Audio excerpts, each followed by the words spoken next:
C401. Third Eye. Elsia Mistshroud had a wide grin as she walked the central street of Nitro City. After the construction of the new castle in Ashfallen's name that occupied the center of the city where the Nitros family's castle had stood for decades, and the populace accepted the change in their overlords, there had been a flood of new sign-ups to the cult of the all-seeing eye. Some businessmen with good foresight had approached her with plans to construct grand places of worship for the all-seeing eye, and she happily approved them all despite the exorbitant proposed budgets. She had a lot of money from selling the Ashfallen sect's pills through the Eternal Pursuit Pavilion. While it was her money, she had dedicated her everything, including her body and soul, to the all-seeing eye, which included her funds. If these places of worship helped the all-seeing eye even a little, she saw it worth it. After all, the more people who believed in her god, the stronger her powers became. Elder Elsia. Don't call me that. Elsia glared over her shoulder at one of her family's elders, who was adorning the black cloak of the all-seeing eye with the hood down, hiding his face. I don't want to inherit that title. I have a greater purpose now than being one of the leaders in a mere cultivation family. Refer to me as the vice cult leader. Understood, vice leader. The man gave a slight bow of apology. Speak. What do you seek my counsel for? Around 70% of the city is now indoctrinated into the cult, but a large area to the north is still holding out under the leadership of a powerful mortal family. Elsia turned to look at the man directly. Tell me, elder. What fate is deserved to those who refuse the loving gaze of the all-seeing eye? The man gulped. Death. Exactly, so kill them. Just the mortal family. No, just killing them isn't enough. It's a shame it's come to this, but. Elsia shook her head sadly. Kill all of them, every last person that refuses our God's love. Slaughter them in the streets, hang up their gutted bodies for all to see. The elder sounded concerned. All of them. We are talking about millions here. Elsia, I feel like that's a bit too far. Elsia reached forward and pulled back the elder's hood. A tired middle-aged man she knew as her uncle met her gaze with confusion. She gently stroked the man's cheek.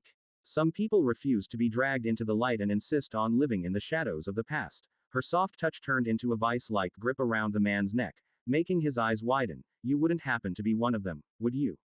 No, L. Vice cult leader. The man frowned and reached up to grab her arm.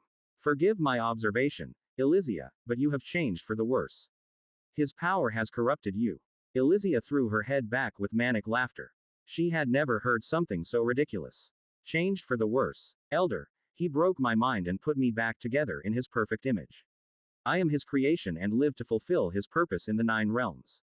I just don't think slaughtering people who defy him is something he would do, the elder foolishly protested. He's not an evil god. Evil is subjective, and the victor writes history. Listen, if we slaughter the non-believers, do you know what that means? No. We will have converted everyone in the city to join the cult of the all-seeing eye. No soul in these walls will be a non-believer and spout nonsense. Wouldn't that make our God happy? To know everyone has accepted his love. The elder frowned. Killing everyone who disagrees with you doesn't mean everyone accepted our rule. Quiet. Elsia put a finger on the elder's lips. I can feel the presence of our God. Something's wrong. She dropped to her knee and put a hand on the ground. Closing her eyes, she reached out with her chi and listened to the roots under the city. What is it? Elsia looked up at the elder, her face twisted with rage and disbelief. Our God has felt pain. Pain. The elder's face turned serious. How? Who would dare? I don't know. Elsia rose to her feet, but I will summon everyone. If someone dares to hurt our God, it's time for a holy war in his name. Even if we can't reach the realm of the gods to fight his battle, we can slaughter another god's believers and burn this realm to the ground. Right. The elder slowly nodded. I guess we could do that. Or we could be more reasonable and. Elsia ignored his ramblings as she rose into the sky on a sword, leaving the elder behind. Tendrils of purple mist spread out as she relayed the pain she had felt from her god, along with a simple message: gather at the castle and prepare for a fight. Across the city, members of the Mistshroud family jumped into the air and ran across rooftops to converge in the courtyard before the entrance to the castle. While waiting for them, Elsia was busy trying to gain more information by conversing with the cosmic affinity tree she knew her god had created as her family members took a respectful knee in rows behind her. Ever since the all-seeing eye used me as an avatar to voice his words to the populace of Nitro City, I have had a lingering connection with him. I understood before, but these trees are connected to the all-seeing eye, whether they are at the peak of the star core realm like this cosmic affinity tree or have barely any chi like Mytherian. Despite his presence being so far away, these sacred trees spread his will throughout the land. Now tell me, who hurt you? Who should I point my blade and angered soul toward? Elisia hadn't been expecting an answer, but it came in the form of a trembling. Cracks spread around the courtyard in a vague circle, and the whole thing, including the tree, began to rise. Overhead, reality tore asunder as a grand rift formed. Members of Mistshroud and devout believers of the all-seeing eye, Elisia addressed those present who maintained their respectful posture despite what was happening. Our God was harmed and is summoning us as champions to fight in his name. Stand. They all stood. Draw. Swords wreathed in mystic chi appeared in their hands. For the all-seeing eye. For the all-seeing eye. They all shouted in response. May his gaze be forever eternal. May his gaze be forever eternal. Love this novel. Read it on Royal Road to ensure the author gets credit. Good. Elisia looked up at the rift as they phased through. To her surprise, they emerged over Darklight City and weren't the only ones. Multiple floating islands topped with a tree seemed to converge on a location from every angle. They were all around the same size, 30 meters across, except for the one Elisia stood upon, which seemed to be the flagship, because it was 3 times the size of any other. The elder that Elisia had been speaking to earlier stepped forward with his sword drawn and frowned as he peered over the side of the floating island. There's nobody here. No, there is. Elisia stared at a certain area. It was hard to describe, but she could feel her god's presence everywhere but there. While she couldn't see anything, the dead zone was a giveaway. Closing her eyes, she recalled the feeling of the all-seeing eye's gaze boring deep into her soul and decided to use mystic chi to copy it. She tried to focus the feeling in her eyes, but they burned. Forcing through the pain didn't work either, as when she opened her eyes. She was now blind. Elisia, your eyes. The elder paused. They're gone. So they are, she replied as if reporting on the weather. I was foolish to think my mortal eyes could bear the sight of a god, even if it's just a replication. You're blind now. Her uncle panicked. You need healing. No, elder. I need to dig deeper and sacrifice more. Elisia thought of what she could do next and then remembered the dormant third eye Maple had made for her to better control Pluto. Mystic chi surged through the spirit roots Maple had carved into her flesh toward her head, causing her to wobble on her feet. Elisia, please stop this, the elder pleaded. You are sick and need help. She ignored the fool's pleas and brought out a dagger. The dormant third eye wasn't cooperating, and the pressure on her skull was getting too intense. She felt like her brain was going to be reduced to soup. Bringing the dagger up to her forehead, with both hands on the handle, she drove it into her head like a spike, cracking her skull. Under the gasps of her family, she brutally pulled the dagger down and made a slit. Cursing in pain and dropping the dagger with trembling hands, she felt the elder grab both her wrists. You're insane. I'm taking you to get your eyes and head healed. Elisia grinned and licked the blood trailing down her face. Elder, it's you who cannot see. The vertical slit in her forehead widened, and she peered through. Tilting the spiritual eye down, she gazed at the panicked elder. Her vision was tinted a light red, and she could see the vague flow of chi in the air. It wasn't very accurate, but the world looked so different. So this is the sight of a god. With probably more strength than the elder was expecting, she moved him aside and stood on the edge of the island. Sure enough, below was a maelstrom of what seemed to be illusion chi. It was chaotic and unformed, suggesting it was being released without purpose rather than given form by the wielder. You may have eyes, yet you cannot see who hurt our god. Elisia turned to face the elder. You say I need to be healed of blindness, yet you are the one who is blind. You call me insane, yet my methods bear results. The elder gulped and clasped his hands. It's as you say, vice cult leader, I was wrong. What about my other order? Will you slaughter the non-believers? The elder grimaced. I still don't think our god would want that. He saved mortals in the past and built cities to house them. Those are the acts of a merciful God, not an evil one. Elder, you are too short-sighted. He saved those people not out of kindness but because he looked to the future.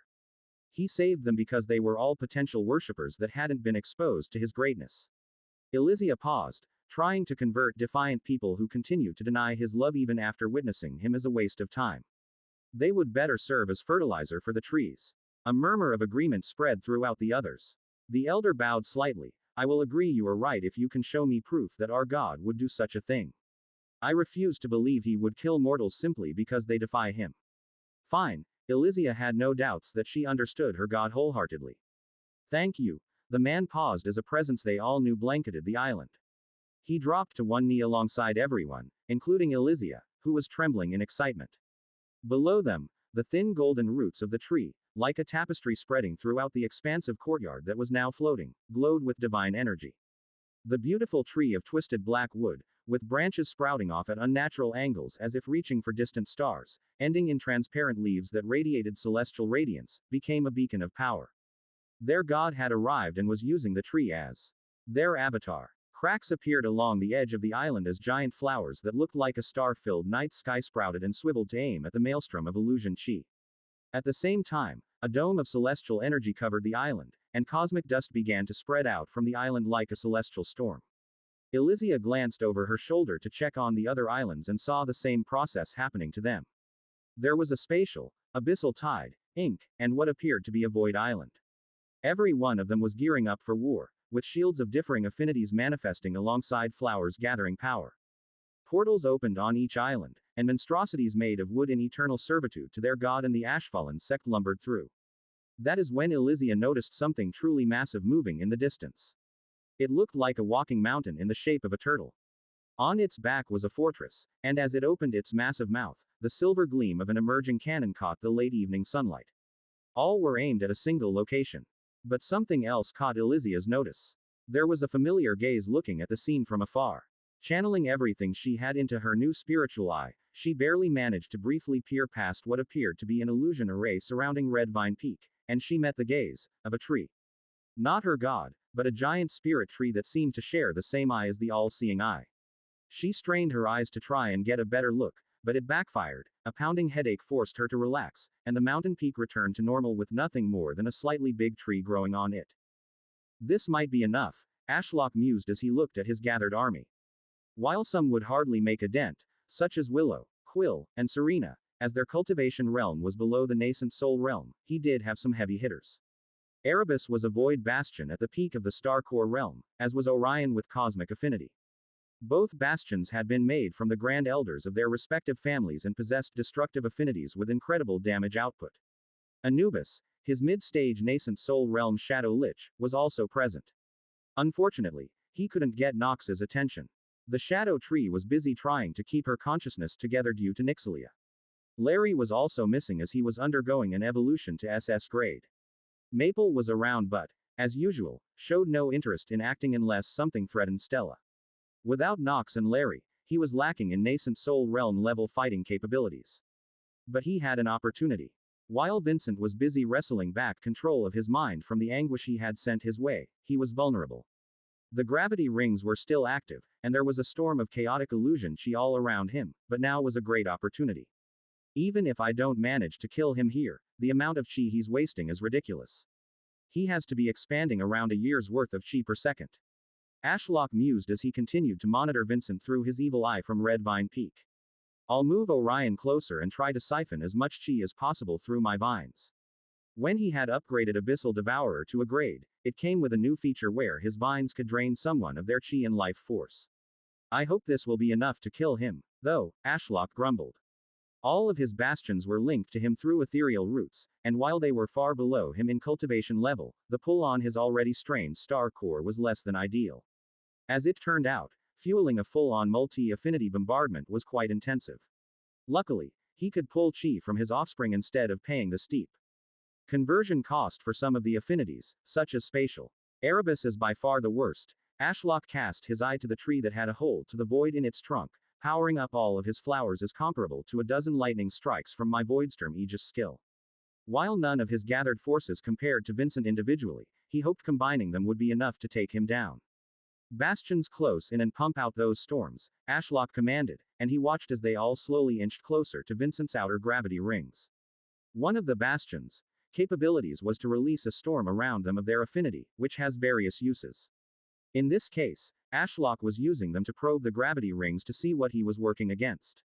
Sure enough, once they got close enough, the gravity rings sucked in the affinity storms, and other than the void storm coming out of Erebus that ate away at the ring it encountered, the rest were simply absorbed and crushed. It feels like sprinkling dust on a collapsing star. Just how strong is gravity chi? While he could replicate the effect to an extent, he had taken the path of desolation rather than having his spatial chi specialize in gravity chi. He could unmake things with desolation, while gravity could crush them out of existence if the gap in cultivation was large enough. Time to go all in.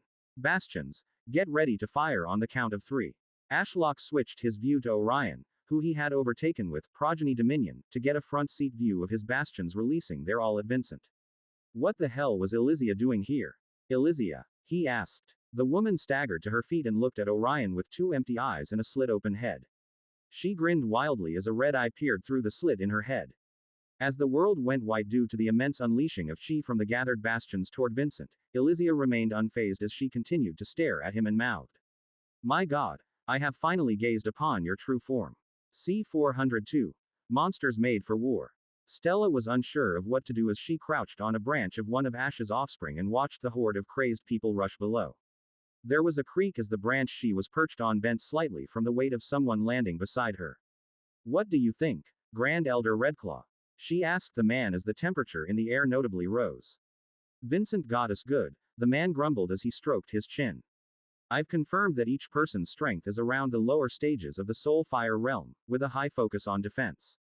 Like body cultivators. The red-haired man sagely nodded. They have no clue how to use soul fire realm level techniques or harness the blood chi inside their bodies.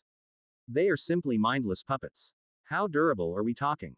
I put down a wall of star core realm fire to test, and they could regenerate from the burns. However, cut off limbs did not regrow. So not as good regeneration as a true blood cultivator. But to regenerate from such burns, that's concerning. Anything else? Yeah, they explode on death. Stella sighed. So that wasn't a unique feature for the ones I fought in the Flamehunt residence. Grand Elder Redclaw glanced across the landscape. They were halfway up the mountainside, and through the intense storm, the seemingly endless sprawl of Darklight City dominated the horizon. Between them and the city was a dense forest of demonic trees. If we were in a large open field, I could barrage the land with large-scale hellfire. While costly to my chi reserves, it would wipe out many of them. But we aren't in an open field, Stella said the silent part out loud. While it would be quite tricky for just a few of them to deal with over 1 million rabid soul fire realm people, it wouldn't be impossible if they expended their chi reserves without restraint. But the location of the battle changed things. The cities were densely populated with believers in the all-seeing eye, and thousands of Ash's offspring were located between the city walls and Red Vine Peak, giving the encroaching horde the perfect cover. We could stage the fight on Red Vine Peak, but I suspect that is Vincent's goal. The Grand Elder paused, thinking, whether they are to serve as a simple distraction or have a more direct purpose, such as exploding near Ashlock or their blood being used as fuel for some grand technique. Vincent has got us good. Is there really no way to save them? I doubt every one of these mortals was a devoted member of the Eye Patch group. Stella bit her lip and shook her head. Ash managed to save Sullivan by using desolation chi, but it was far too intensive of a process to use on 1 million people. Not to mention, his soul core was shattered in the process, reducing him to immortal.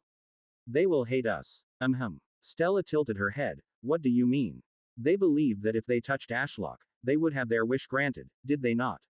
If they are denied from reaching the mountain peak and have their chance of becoming a cultivator stolen from them, they will come to hate us. The Grand Elder clicked his tongue. Vincent has presented us with a lose-lose situation. No matter what we do, people are going to die, become crippled, or the beast tide will draw closer if Ashlock is forced to waste his chi. Let's focus on what we can do for now. Stella straightened up, causing the branch to creak again. Her gaze lingered on Red Vine Peak, which was to their back, and she sighed. We must hold them back until Ash can lend us some aid. You lock down this area while I check on the northern ridge bordering Ashfallen City. Hey, Grand Elder Redclaw put a warm hand on her shoulder and stared into her shifting eyes. Don't worry, it's going to be okay. I know. Her shoulders sagged. It's just killing these people goes against what Ash stands for. These people aren't our enemies. They were forced to oppose us. Hunting other cultivators is fun, but this is just sad. I know, but remember you are what Vincent is after, so stay safe and don't get any crazy ideas about giving yourself up. You die, and Ashlock over there will devour us all along with the 9 realms in grief. Forget these mortals. The entire realm will be reduced to ruin. Understand? Stella chuckled. I don't think he would eat you guys. Grand Elder Redclaw tightened his grip and looked deathly serious. We have gone over this before. Be serious. Okay. Stella said in a small voice, maybe he would. I promise I'll keep myself safe. Good. Now go. A slaughter awaits you. Bright orange flames flared to life down his arms, illuminating his face in the dim lighting. With how frantically they are rushing up this mountainside, I bet these puppets will have reached Red Vine Peak on the northern side. Turning his back to her, he slowly raised his flaming palms and aimed down the mountainside. By the will of the heavens, may my hellfire cleanse these poor souls of their control and free them to the afterlife, he muttered as his hair ignited and flames erupted from his hands, cascading down the mountainside and engulfing thousands. Their harrowing screams filled the air as their regeneration kept them alive long enough to experience being burned to death. With a pained expression, the Grand Elder lowered his hands and whispered, "For the glory of Ashfallen." The intense flames snaked around the demonic trees that were thankfully only slightly burned due to all of Ash's offspring on this side of the mountain having either fire or water affinity, making them resistant. Stella winced as the smell of burnt meat wafted under her nose, followed by the sound of innumerable explosions as the people died. The ground trembled, and pieces of wood went flying. "Don't wait around here." The Grand Elder's tone was colder than ice as his hands wreathed with flames again. "Go." Stella nodded and stepped through the ether, leaving the man to defend the flank facing Darklight City. While the majority of the blood puppets were coming from that side, Ashfallen City was closer in proximity, so it was the priority. She arrived at the edge of Red Vine Peak, just beyond the wall of mist and the illusion array that obscured the peak from outsiders. Walking down the jagged rock face, she peered down the steep slope. Expanding her spiritual sense, she gulped at the sheer number of people rapidly approaching. The ground trembled from distant explosions as Stella saw Diana soaring overhead with her wings spread wide. The demoness was spreading demonic mist and raining down bolts of demonic chi, but Stella could tell she was hardly making a dent. The explosions from the dying puppets took pieces out of nearby trees or blew off branches. If you stumble upon this narrative on Amazon, be aware that it has been stolen from Royal Road. Please report it. I'm so sorry, little trees, Stella said a quiet prayer. This suffering was all because of one bastard who was hellbent on drinking her blood. Stella knew this wasn't her fault, and she kept the Grand Elder's words in mind. Yet she still felt partially responsible for the suffering before her.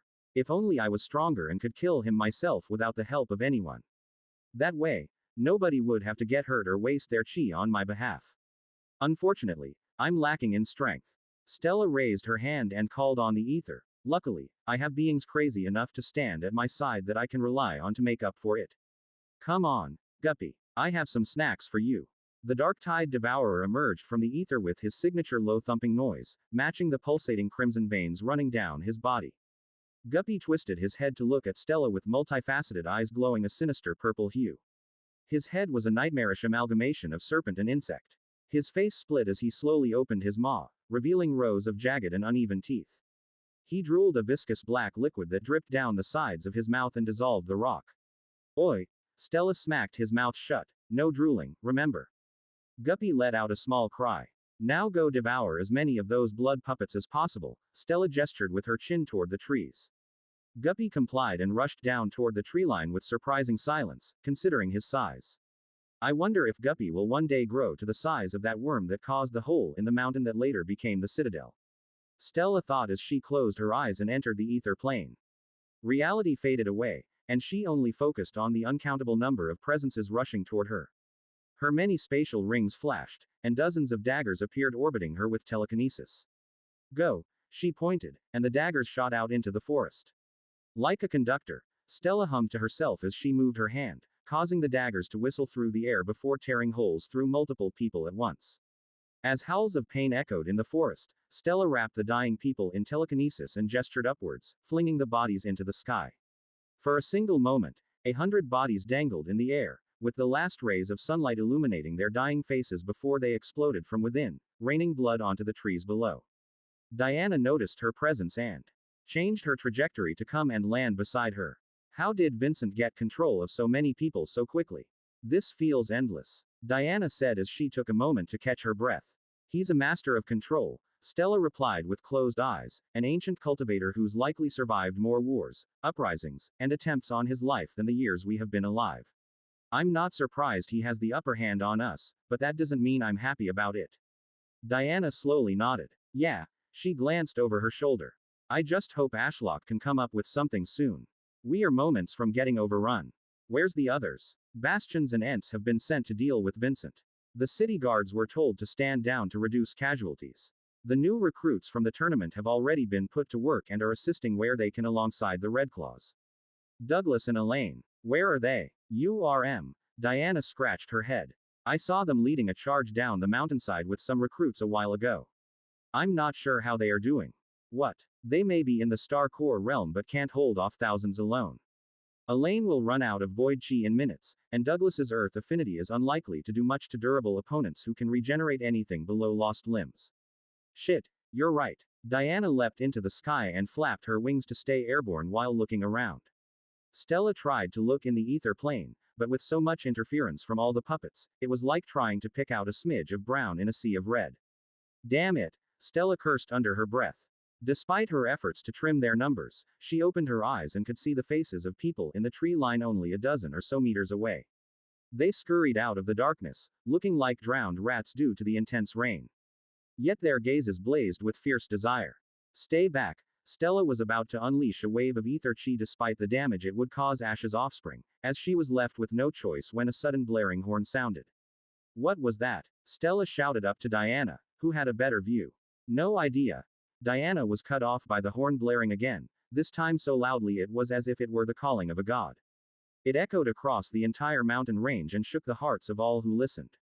It was so effective it even briefly shocked the puppets out of their stupor as they paused. Did we anger the god of karma or something? Stella murmured as she looked to the heavens for answers.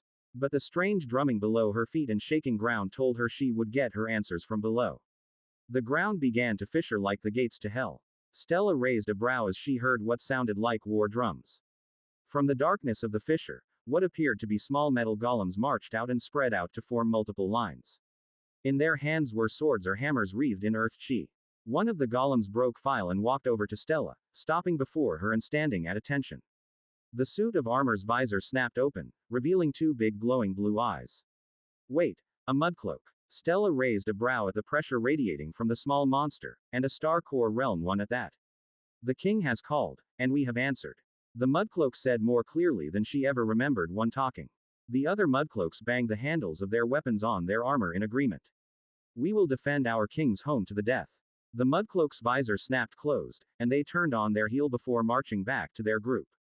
Well, this is something, Diana said as she landed beside Stella. From up there, I saw dozens of similar-sized groups emerging across the mountain range. They sure are. Funny little guys, aren't they? Stella couldn't help but smile, seeing all the little suits of armor lined up and looking serious. I admit it looks funny from where we are standing, but I wouldn't want to be on the other side. Diana gestured to the mudcloaks with her chin. Those are all runically enhanced suits of armor and weapons imbued with the earth affinity. You know that ether-controlled dagger you were throwing around earlier. I doubt it would get through more than two of these guys before the blade shattered. Stella crossed her arms. That is impressive. But it's still hard to take them seriously. I mean, you could just kick them over so easily. The ground rumbled as many lumbering earth golems towering over everything emerged from the fissure. Sinister metal nozzles extended out of the golems, hands like fingers. Diana raised a brow at Stella. What about that? Stella frowned. Okay. That is a little more impressive, but still. How are they even going to fight off a million enemies with earth chi? Attack. The commanding mudcloak pointed at the tree line, and fire erupted out of the nozzles of the golems. The flames were incomparable to Grand Elder Redclaws and did little more than annoy the puppets and make the charred skin humans rush forward. See, Stella said. Don't judge them for that, Diana said seriously, just watch. I know a predator when I see one. Stella shrugged. Fine. Let's see what they can do. She stood there and watched, and the more she did, the more a look of horror appeared on her face. The mudcloaks had charged forward, meeting the incoming blood puppets. With ruthless efficiency, the mudcloaks chopped off the puppets' heads or bashed in their skulls with far more speed than she had been expecting, but that wasn't what earned such a reaction. No, it was being reminded that these were monsters. After killing their opponents, their armor visors snapped open, and like a snake, they swallowed the considerably larger humans whole before they could explode. Stella blinked at the sight. Are their stomachs linked to the void? How is that even physically possible? After the mudcloak warriors finished their meal, demonic chi surged toward their silver armor, turning it a sinister black and increasing their speed and strength. They would then leap back into the fray while their comrades dragged headless bodies into the backlines to be devoured. You expected this? Stella turned to Diana in disbelief. No. Diana turned to look at Stella. Are we even needed here anymore? It's like they are creatures born for war. Stella surveyed the slaughter and gulped. I don't think we are. An impossible challenge before them had been solved by the most unlikely group. Stella hadn't even considered them when thinking of ways to protect Ashfallen and regretted it. Should we leave? Yeah. Stella slowly nodded. Let's go check on Ash and the others. As she turned and stepped into the ether, all she could think about was the realm domination scripture written by Mudcloak that Sam had been holding. Maybe that hadn't been a joke. C-403. Veiled Truths. To gaze beyond the veil of your own imagination is to risk the shattering of your very power. For in the blinding light of truth, what was once limitless may become finite, and what was once divine may crumble to dust. The strength of the mystic depends not on what is true but on what we dare to imagine as truth. Even in the face of the truth, never stop believing in the impossible. Kale Mistshroud, the first ancestor and author of the Veiled Truths scrolls. Since she was young, Elsia had been taught this mantra by her family, which was reinforced by the heavenly whispers. Mystic chi was a higher form of illusion chi that allowed her to manifest things into reality so long as she believed them to be true, and it was made easier if those witnessing the phenomenon also thought it to be possible. As the fame of the all-seeing eye spread, her capability to wield mystic chi in his name would increase. However, unlike other traditional forms of chi, if her or others' faith in the all-seeing eye were to diminish, so would her power. She was rewarded for being deluded about his grandeur and turning a blind eye to the signs that he may be less than what she and everyone thought. But she couldn't help it. Her curiosity had gotten the better of her, and she had dared to peer past the veil and bore witness to what she never should have, her God's true form. He was not a godly, untouchable being high in the sky, eternally gazing down on the entire realm. No, he was far more mundane than that. He had a physical form, the body of a tree. He had bark that could be damaged, sap that could be drained, and leaves that could wither and fall. My God, I have finally gazed upon your true form. She confessed to the cosmic affinity tree, acting as a proxy for her God, despite him being only a mountain range away. As the words left her mouth, she felt power vacate her soul, and her legs gave out. Collapsing to her knees, the world went white, and the floating island lurched backward. The cosmic shield protecting the island rippled as a myriad of colors surged over it from the many attacks aimed at Vincent Nitros. Yet, despite the color and noise, Elsia's world suddenly seemed dark and quiet. Oh God! Elsia's lip trembled as she realized what she had done. In the blinding light of truth, what was once limitless may become finite, and what was once divine may crumble to dust. It's happened to me. The pedestal on which she had placed the all-seeing eye in her mind had crumbled to dust, and with it, so had her mystic chi. She wasn't worshipping a god. It had been nothing more than a powerful tree all along. She had committed the greatest sin a mystic cultivator could do and was now paying dearly for it. As they say, curiosity killed the mystic cultivator. Power kept gushing out of her into the surroundings. She felt herself rapidly degrading into a mere mortal and that her whole life had been a lie. I suppose you didn't like what you saw. Elsia looked up within her consciousness and saw a tree that seemingly reached for the heavens looming over her. Divine energy wreathed his entire form, and his presence was domineering. But he was no god. Elsia shook her head. You're not a god. Just a tree on a mountain. The all-seeing eye paused. That may be true. But what is a god? Elsia slowly looked up at the tree. What do you mean? If I'm not a god, tell me what is. Elsia frowned as she stared at the tree wreathed in divine power. She knew, as well as anyone else, that divine energy was not an affinity one could cultivate. It was power gifted by the heavens to beings revered by the populace of the realms. It was reserved for what people would consider godly beings, yet this tree could control it. Raw OBS. Filling the silence while her mind spun to form an answer, Ashlock continued. I can wield divine energy, and I am revered by millions due to your efforts. My influence spreads far and wide. I can summon champions from other dimensions to fight at my side. I am an ageless, near immortal being that can do seemingly impossible things. Do I not fit the definition of a god? Elsia clenched her teeth in anger that was mostly directed at herself. I know, but you're still just a tree. I can't see you the same way again. Relax, Elsia. You have always seen me this way. Your delusions just got in the way. I have not. I'm not from this world. A fact I know that you are aware of. Elsia's eyes went wide. How do you know that? I overheard you in the basement of the Duskwalker residence.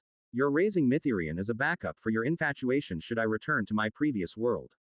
You were already raising a tree as my replacement and knew deep down I was nothing but a tree all along. All that's happened is because you saw my true form. It confirmed what you subconsciously hoped to not be true. Elisia gulped and nodded. Yeah, my family's teaching warned me of this possible outcome should I give into curiosity. But does this realization change anything? I may not be what you thought or hoped I was, yet that doesn't detract from all we have accomplished together. No. Elisia trailed off.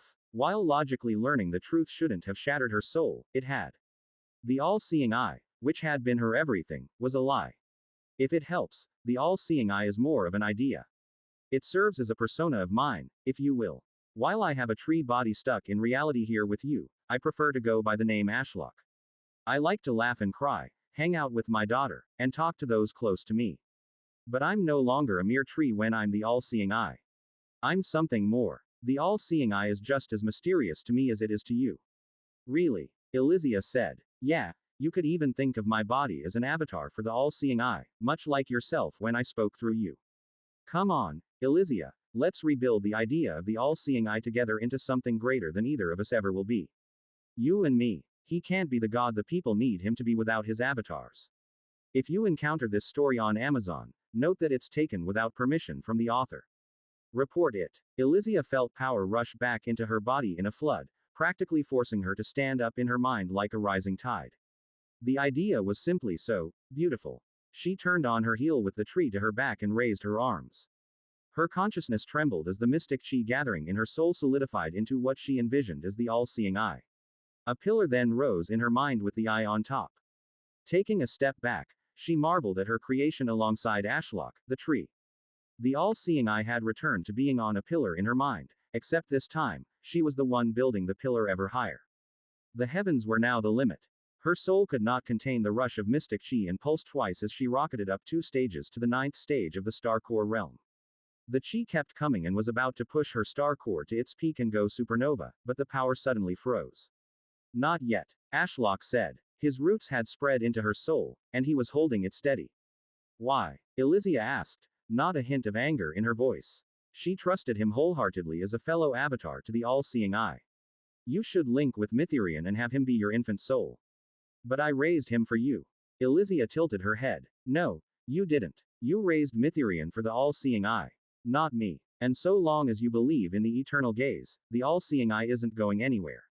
Whether I remain in this realm or not. Elisia nodded as she fully realized the disconnect she needed to make in her mind. While Ashlock could bring the all-seeing eye into reality, so could she. Anything the all-seeing eye could do, she could manifest with mystic chi as long as she believed it possible. Okay, I will raise Mytherian as my infant soul so one day, the all-seeing eye will have another avatar should you leave. Elisia paused and looked at Ashlock seriously. Thank you. I felt my world crumble around me for a moment, but now I feel my devotion is about to reach new heights. Ah, new heights. Huh. Ashlock chuckled nervously. Don't overdo it, okay. I never have. Elisia dismissed his concerns, but I have one more question. Go for it. When the all-seeing eye came to me and said, Vincent Nitros, leader of the Blood Lotus sect, desires something that is mine. Something so close to me that losing it would cause me to war with the 9 realms until its destruction or my own. Was that something, Stella? It was. What is Stella's relationship to the all-seeing eye? I know she is your daughter, but why would the all-seeing eye start a holy war against Vincent for her? Elisia bit her lip. This link is making the disconnect between yourself and the all-seeing eye difficult in my mind. When the all-seeing eye became a deity recognized by the heavens, his fate was interlinked with Stella. He watched over Stella to protect her and founded a sect to nurture talents to go to war for her. The all-seeing eye's gaze is eternal, so long as his focus remains alive. Should Stella crestfallen die, his fate will no longer be intertwined with this reality, and he will leave. Understand. Stella is the eternal gaze's anchor to our world. Elisia bowed deeply. Thank you for the profound teaching, Ashlock. As the vice cult leader, I will protect and help cult leader Stella as best I can. Good. Take this. Elisia's focus returned to the floating island outside her mind, and she saw a vial of what looked like viscous black blood waiting in her hand. This is blood from our god. As his avatar, I am honored to carry it in my body and have now passed some on to you. Drinking it will turn you into a tree. What is this for? Elisia asked the cosmic tree, still blazing with the presence of her god. Do you wish for me to become a tree? No. Use it when you form your infant soul to link to Mytherian. However, wait until after the battle with Vincent is over before ascending to nascent soul realm. Elsia carefully stored away the vial and got to her feet. While the island tilted itself back into place and the cosmic flowers began powering up for another attack on Vincent Nitros, her family looked at her with a mixture of shock and concern. Her uncle stepped forward, and his gaze shifted as he studied her. Slowly, a look of relief appeared on his tired face. You're home. Elsia nodded as she closed her eyelids to hide her empty eye sockets.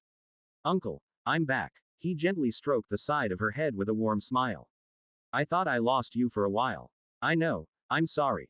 The teachings of Kale Mistshroud just kept echoing in my head, so I refused to accept the possible truth, fearing it stripping me of my newfound power, and stubbornly pressed on with my delusions despite how much they hurt me. Kale Mistshroud was a powerful but insane man. We use his teachings out of respect for his legacy, but do you know how he died? Elsia shook her head. His delusions came crashing down on him. Just like you almost did, his soul collapsed on him, reducing him to immortal. He died years later when age caught up to him, but while not taught as much, I feel his dying words are far more profound. Elsia looked into her uncle's warm eyes. What were they? On his deathbed, as an old mortal man of 137 years, he said, I realized it too late. Sometimes, the veil of our own making becomes a shackle when, instead, it can be viewed as a chrysalis. When it shatters, we do not fall, we unfold. For in the ruin of false belief, the truth blooms, and a new path is revealed, one forged not by comfort but by clarity. Unfortunately, I refused to break the shackles, so instead of soaring to the heavens, I was dragged down to hell by them. He died as a bitter mortal shortly after uttering these words to his wife. Listen, Elsia, mystic chi is as powerful as it is dangerous. We can quickly get drunk on power and let it control us. He paused and looked deeply into her third eye. While Kale realized it far too late, I can see now that you have gained clarity and are no longer stubbornly pressing forward despite your subconscious screaming out to you. Sorry for worrying you, uncle. Elsia stepped back. My thoughts are now clear, and I'm far more devoted to the idea of the all-seeing eye than ever before. That's good, I think. You bet it is, Elsia said, spreading out her arms and displaying a manic grin. Empires will fall before us, uncle. Monsters will kneel at our feet, and all who oppose us will be slaughtered. In her mind, she envisioned the pillar rising ever higher, fueled by the death of the non-believers and those who oppose them. I still don't think that's what the all-seeing eye wants. Elsia grabbed her uncle's hand and led him to the edge of the floating island. Pointing down to the forest below, she smirked, it's already beginning. Her uncle narrowed his eyes and then gasped in horror. Through small gaps in the foliage, a terrible slaughter was happening. A wave of people under Vincent's control clashed with metal beings wielding weapons wreathed in earth chi. They efficiently cut through the horde of people, only briefly stopping to raise up the corpses and somehow devour them whole. What are those things? Elsia didn't know but answered what she believed to be true. Warriors of the all-seeing eye, here to purge the realm. Just like I said, the non-believers will be slaughtered. Her uncle gulped, and his gaze hardened. It looks like you were right. Of course I was, Elsia said as her third eye glowed violet because her soul was overflowing with mystic chi. Deciding not to waste it, she spread her arms and channeled the excess mystic chi into many ritual circles in the air. They expanded out, covering an immense area. In the middle of the largest ritual circle, an otherworldly eye appeared as if watching down on his subjects. Tendrils of mystic chi cascaded down, and everything they touched was blessed. The tiny warriors were wreathed in purple and black flames, and otherworldly eyes appeared on the cosmic island's flowers, helping to focus their power. To please both my god and his avatar, I will help rid this world of the filth that dares to target the one they hold most dear, Elsia muttered under her breath as seemingly unlimited power flowed out of her into the surroundings. Ashlock let out a sigh of relief. The day I comprehend what is going through the insane girl's mind is the day I should check myself into a hospital. I'm just glad she didn't go supernova and kill us all. For a moment, he thought Elsia was going supernova, then realized something terribly wrong had occurred when her soul continued to collapse and showed no signs of exploding. Luckily, he somehow convinced her to continue believing in the all-seeing eye, and she grew stronger from it. A horn suddenly blared out in the distance, drawing Ashlock's attention. What the hell was that? Are those the Mudcloaks? He watched in wonder as the little guys decked out in armor they had likely made in that forge under the citadel charged down the mountainside. Well, I'll be damned, Ashlock muttered as he saw the largest mudcloak group descending on Douglas's location. The man was with Elaine and a few other cultivators in a fortress of rock that was quickly being overrun. Chapter 404. Save the King. Douglas realized he may have gotten in over his head. Call him stupid, a blockhead, rocks for brains, whatever, he would nod and agree. He was a Grand Elder of the Ashfallen sect but hadn't yet mentally grown into his role. After all, just half a year ago, he had been a dead-riddled thug scraping by in the shadows of Darklight City. So when a group of Outer Sect members that had recently joined the Ashfallen sect after the tournament came to him, eager to prove their worth and to earn favor in this battle, he struggled to say no when they referred to him as a Grand Elder and treated him with the respect a person with such a title deserved. I should have listened to Elaine and not let my arrogance get the best of me. This plan was so obviously stupid. He glanced around the dark room as the ceiling overhead rumbled and chunks of rock rained down on them like hail as thousands of crazed people's feet thundered over them toward Red Vine Peak. There were 5 of them in total hiding out in these underground tunnels they had hastily created. 2 Grand Elders of the Ashfallen sect and 3 Outer Sect disciples. The Outer Sect disciples had been so keen to introduce themselves to him only an hour ago. He could understand why, as 2 of the Outer Sect disciples had Earth affinity and likely wanted to get on his good side in hopes of receiving guidance or resources in the future.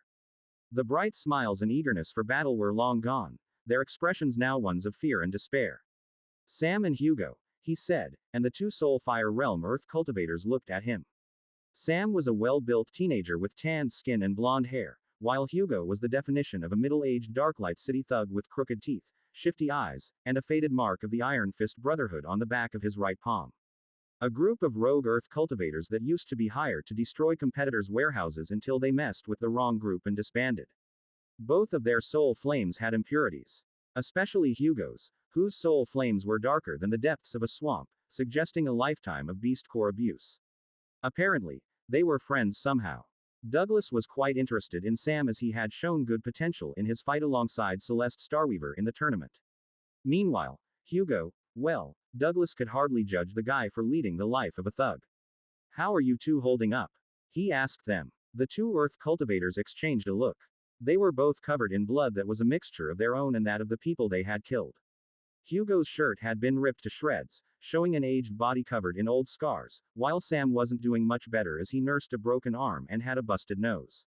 Meanwhile, Douglas and Elaine hadn't suffered a single injury, showing the large gap between these Soulfire Realm Outer Sect disciples and the Star Core Realm Grand Elders. Don't worry, this isn't a test of some kind. Douglas chuckled, trying to lighten the mood a little. I like to think I'm not as uptight as the other Grand Elders might be. Hugo, you were part of the Iron Fist Brotherhood. The thuggish man looked at the tattoo on the back of his right hand and awkwardly smeared blood onto it with his thumb as if trying to cover it up. Yeah, for a time. You know of them. Know of them. I've fought to the death with them, and shared drinks and laughs.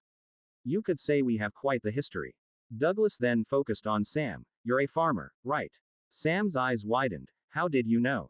Accent and tanned skin that doesn't match the rest of your complexion, suggesting a lot of time spent outside. It was just a guess, but it seems I hit the nail on the head. Yeah, Sam looked embarrassed. I come from a family of farmers. Nothing to be ashamed about, lad. We all came from somewhere, so don't be ashamed. All that matters is we are now together under the banner of Ashfallen. Douglas smiled. Sam returned an awkward smile. And looked to the ground. If Douglas looked closely, he could see him trembling.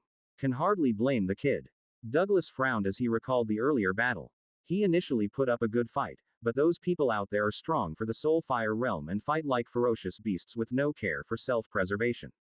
While I could block their attacks with Earth Chi coating my skin, Hugo and Sam weren't so lucky. Their Earth Chi simply wasn't dense enough to block everything, and they quickly got overwhelmed and wrestled to the floor by multiple enemies. The dark hole they were seeking shelter in returned to an uncomfortable silence. The ground overhead continued to tremble from the blood explosions triggered after one of the crazy people was killed. They had learned about the fact they exploded the hard way, and that was why Sam's arm was broken. He had wrestled one of the people to the ground, and after landing a finishing blow, they had exploded, almost killing the poor teen. Thankfully, he reacted in time and sacrificed his arm to take on the brunt of the explosion. Brown soul flames flickered across Douglas's hands on the wall behind him as he fed their shelter with Earth Chi to keep it stable. He was also shooting out earth spikes at the crazed people as they passed overhead, but it wasn't enough. He needed to get back out there to kill as many as possible, but they had 3 outer sect disciples with them. Besides the 2 earth cultivators, the last one was Ray, a soul fire realm water cultivator. She'd struggled a lot to fight off the crazed people. The holes she punctured in their skin with water jets were easily healed, and they quickly overpowered her. If Elaine hadn't saved her at the last second, she would have died rather than simply being knocked out from her injuries. How is she doing? Douglas whispered to Elaine, who was nursing the sleeping girl covered in wounds. Not good. Ray needs healing from Saul as soon as possible to survive, Elaine said with a frown. She then looked up, met his eyes, and mouthed, "Just call them."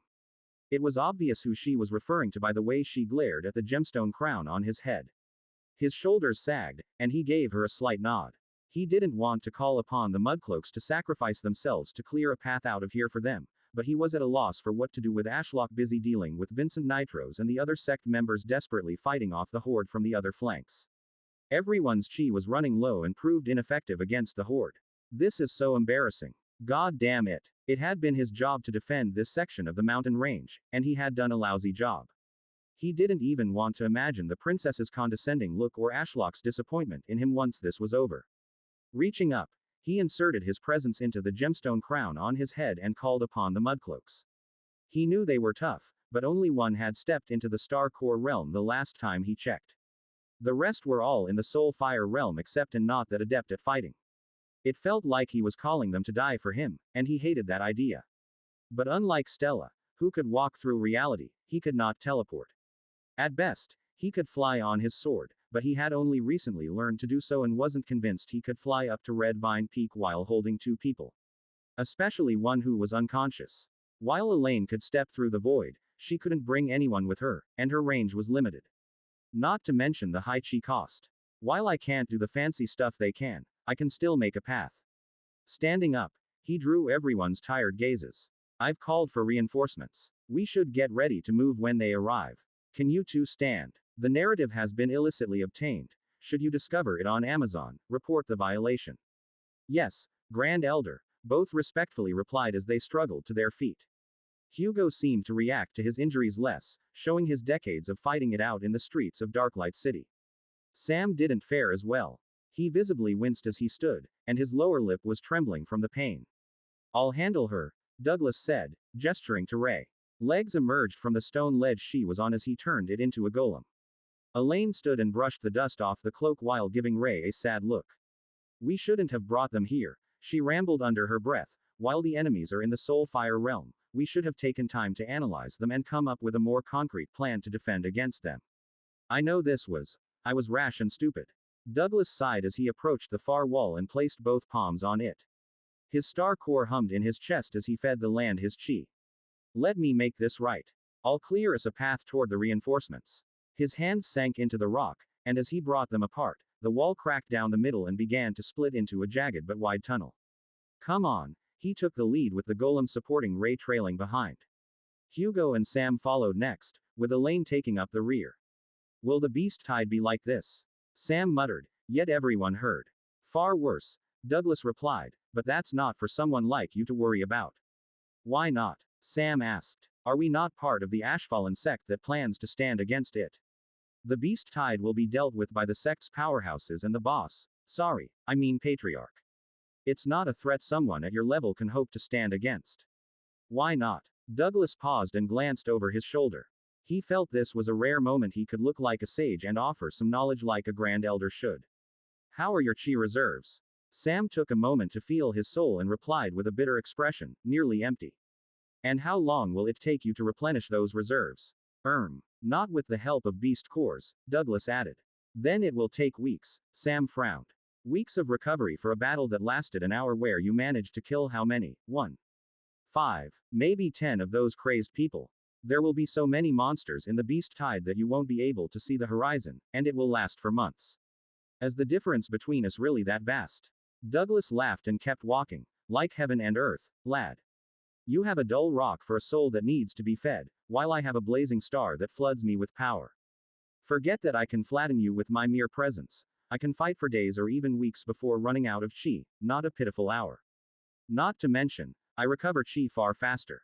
Their firepower and techniques are also a realm above us, Hugo added, further souring Sam's already miserable mood. It seemed the defeat to Jasmine at the tournament, combined with the utter thrashing he received today, had piled up. Hey, don't give up. Hugo smacked Sam on the back, making the teen hiss with pain. You're young and full of ambition. I'm in my 50s and got beaten up as badly as you. Imagine how embarrassing that is for me. Hugo's following laughter was drowned out by a sudden loud horn that echoed down the tunnel, making everyone freeze. Was that from the reinforcements? Hugo asked like a scared cat. Douglas exchanged a look with Elaine, but she didn't seem to know any more than he did. A second horn came that was tenfold more thunderous than the last, causing an earthquake. Oh shit. The hastily made tunnel collapsed around them, exposing them to the freezing cold rain and the attention of 100 crazed people who peered down the sides like hungry vultures. Heavens be damned. Elaine, back me up. Douglas roared as he brought out his large sword and wreathed his entire body and weapon in earth chi. Flexing his star core pressure, he bought a moment as the crazed people faltered and were brought to their knees. Douglas vaulted out of the hole, cracking the ground in his wake as his soul fire greatly empowered his strength. In a single, brutal arc, his sword sliced through the necks of a row of kneeling figures struggling to stand under his soul pressure. This time, he didn't hesitate. He kicked the collapsing corpses aside, just in time for them to detonate in a chain of bone-rattling explosions that shook the ground. The blast staggered nearby crazed people, searing their flesh, but it wasn't enough to finish them. Their wounds writhed and knitted back together, their relentless regeneration making them seem more monstrous than human. Douglas clicked his tongue in annoyance, seeing them getting back up. Take this. With a sharp kick to the ground, jagged spikes erupted beneath them, impaling their writhing bodies. But they were relentless, snarling like feral beasts as they clawed themselves off the spikes. Blood dripped down their torsos, yet even as they staggered forward, the gaping wounds in their chests sealed shut, flesh knitting back together in grotesque defiance. Missed their hearts, I suppose. Douglas tried again, this time focusing more on his aim. Earth chi was more about raw and brutal strength over precision, and he'd never come across a foe that a good old earth spike through the stomach hadn't killed. Kicking up some rock, he raised his hand, adorned with a silver ring encrusted with an amethyst gemstone. It had been gifted to him by Stella, and the ring let him use telekinesis. He'd mainly used it for construction in the past, but now it would help him in combat. The rocks whistled through the rain as they pelted the wall of incoming crazed people, taking out their heads with satisfying crunches. Once that side was done, Douglas turned and saw the injured Hugo and Sam desperately trying to hold their own against a single crazed person while Elaine was fending off a wave by herself. Damn it, there's too many of them. Douglas raised his hands, and from the ground, a fortress rose around them. It burned quite a bit of chi, but he needed to protect the outer sect disciples who had trusted him to lead them into battle. I need to learn more combat techniques now that I'm in the Star Core realm. I didn't realize until now how useless I am in combat. It's pathetic. I can only construct tunnels and buildings and throw myself at enemies. Retreat into the fortress, Douglas shouted over the storm. Hugo and Sam climbed back into the building, and Douglas sealed the doorways with a rock before the crazed people could tear their heads off. Elaine continued fighting for a while before she void-stepped to his side. This is insane. She wiped some blood from the corner of her mouth on her sleeve as she heaved with exhaustion. You're hurt. I'm fine. But you're bleeding. Elaine looked into his eyes before gripping his cheek with her fingers and pulling on it. You're such a big softy. This is obviously not my blood, you oaf. Ahem. Douglas pushed her hand away as people were present. He crouched down and kept feeding the fortress his chi as the crazed people outside were trying to tear it apart. We will wait here until reinforcements. Save the king. A war cry shook the realm, making Douglas smirk. Looks like they are here. The king. Hugo scratched his head in confusion until he looked up at Douglas's gemstone crown and put the pieces together. Are they talking about you? Just what kind of reinforcement did you call upon? Nothing much. Douglas stood up and walked toward the wall, just the construction workers of Ashfallen. Parting the wall, he kicked the crazed people trying to get in, pulverizing them into a bloody mist on the tip of his shoe. You call those construction workers? Hugo asked in disbelief as the blood mist was whisked away by the storm, revealing what Douglas assumed to be the mudcloaks. But they were decked out in silver armor covered from head to toe in blood and were wreathed in ominous purple and black flames. They charged toward him through the rain, tearing apart and devouring anyone in their way. These soul fire realm crazed people that had given them so much trouble seemed like nothing but food to them. Douglas stood there, stunned. My king, a mudcloak said in a distorted voice before raising his visor and looking at him. We have come to your aid. Right. Douglas could hardly form words. What the hell was happening? Shaking his head to refocus, he gave the mudcloak the praise he deserved. Good job. Is the path to Red Vine Peak clear? We have injured people. The mudcloak looked past him at Sam, and the two exchanged a nod. The mudcloak then noticed Ray and walked over to her. He reached up with his three-fingered hand and was about to drag the body off the table when Elaine slapped his hand. Ray's not dead. Not food. The mudcloak seemed saddened by this. No, she can still be healed. Okay. The mudcloak nodded and put his visor back down. As the path to Red Vine Peak clear? Douglas asked. The mudcloak nodded and gestured for them to follow. Are these really construction workers? Hugo hissed as hundreds of mudcloaks were lined up in a royal procession. Everyone always overlooks the construction workers. Douglas gave Hugo a smirk despite being just as surprised as he was. Since when had the mudcloaks gotten this strong? He knew their cultivation was progressing, but when could they slaughter Soulfire Realm enemies and devour them like this? If this is the level of a mere construction worker in the Ashfallen sect, I can hardly fathom how powerful the true powerhouses are, or, heavens forbid, the patriarch himself, Hugo said. As if the heavens sought to answer his musings, the sky flared with a blinding radiance, burning away the thick cloud cover that had loomed over them for weeks. A deafening explosion assaulted their ears, shaking the air itself. Moments later, a wall of wind that felt like a god's ghostly palm crashed into them, sending thousands of leaves from the surrounding demonic trees spiraling into chaos. Douglas managed to stumble while shielding his ears. His knees buckled but his footing held strong. Sam and Hugo, however, weren't so lucky as they were hurled several meters away, landing hard against the forest floor. The mudcloaks stood firm, refusing to break their formation despite the insanity, and they continued to fight against the crazed people. Breathless, Hugo rolled over from where he had landed and looked up, his eyes wide as he beheld the sky, now ripped apart by a kaleidoscope of raging chi, as if a fragment of primordial chaos had descended upon the world. Do you understand now? Douglas said, and Hugo looked at him in fear. That is the power of the true powerhouses. Hugo gulped. You know what? Maybe being a construction worker ain't so bad. C-405. Boss Fight, Stage 2. The reality-shattering explosion pushed every bastion backward like a tsunami. The shields on every bastion except Erebus were vaporized in the shockwave, and the leaves on all demonic trees for miles had been stripped in the wake of the assault. It was a miracle that the bastions hadn't been blown out of the sky and the forest below wasn't on fire. As the roar of the attack reduced to a distant rumble, Ashlock wondered if he had spent more chi shielding the bastions and his offspring in the forest below from destruction than he had during the attack. Did you get him? Ashlock was broken from his thoughts and looked toward the voice in surprise. Stella had appeared out of nowhere and was standing next to Elsia on the edge of the bastion. She was shielding her eyes from the blinding chaos of chi sprawling out above them, which had replaced the sky. No, cult leader, Elsia bowed respectfully before pointing into the distance, the vermin still lives. How can you tell? Oh God, what happened to you? Stella sandwiched Elisia's head between her palms and studied her face. I thought my mortal eyes could handle a fragment of the all-seeing eye's power. Elsia reached up and opened her eyelids, showing the empty space within. As you can see, I paid the price for my foolishness. Saul can heal your eyes.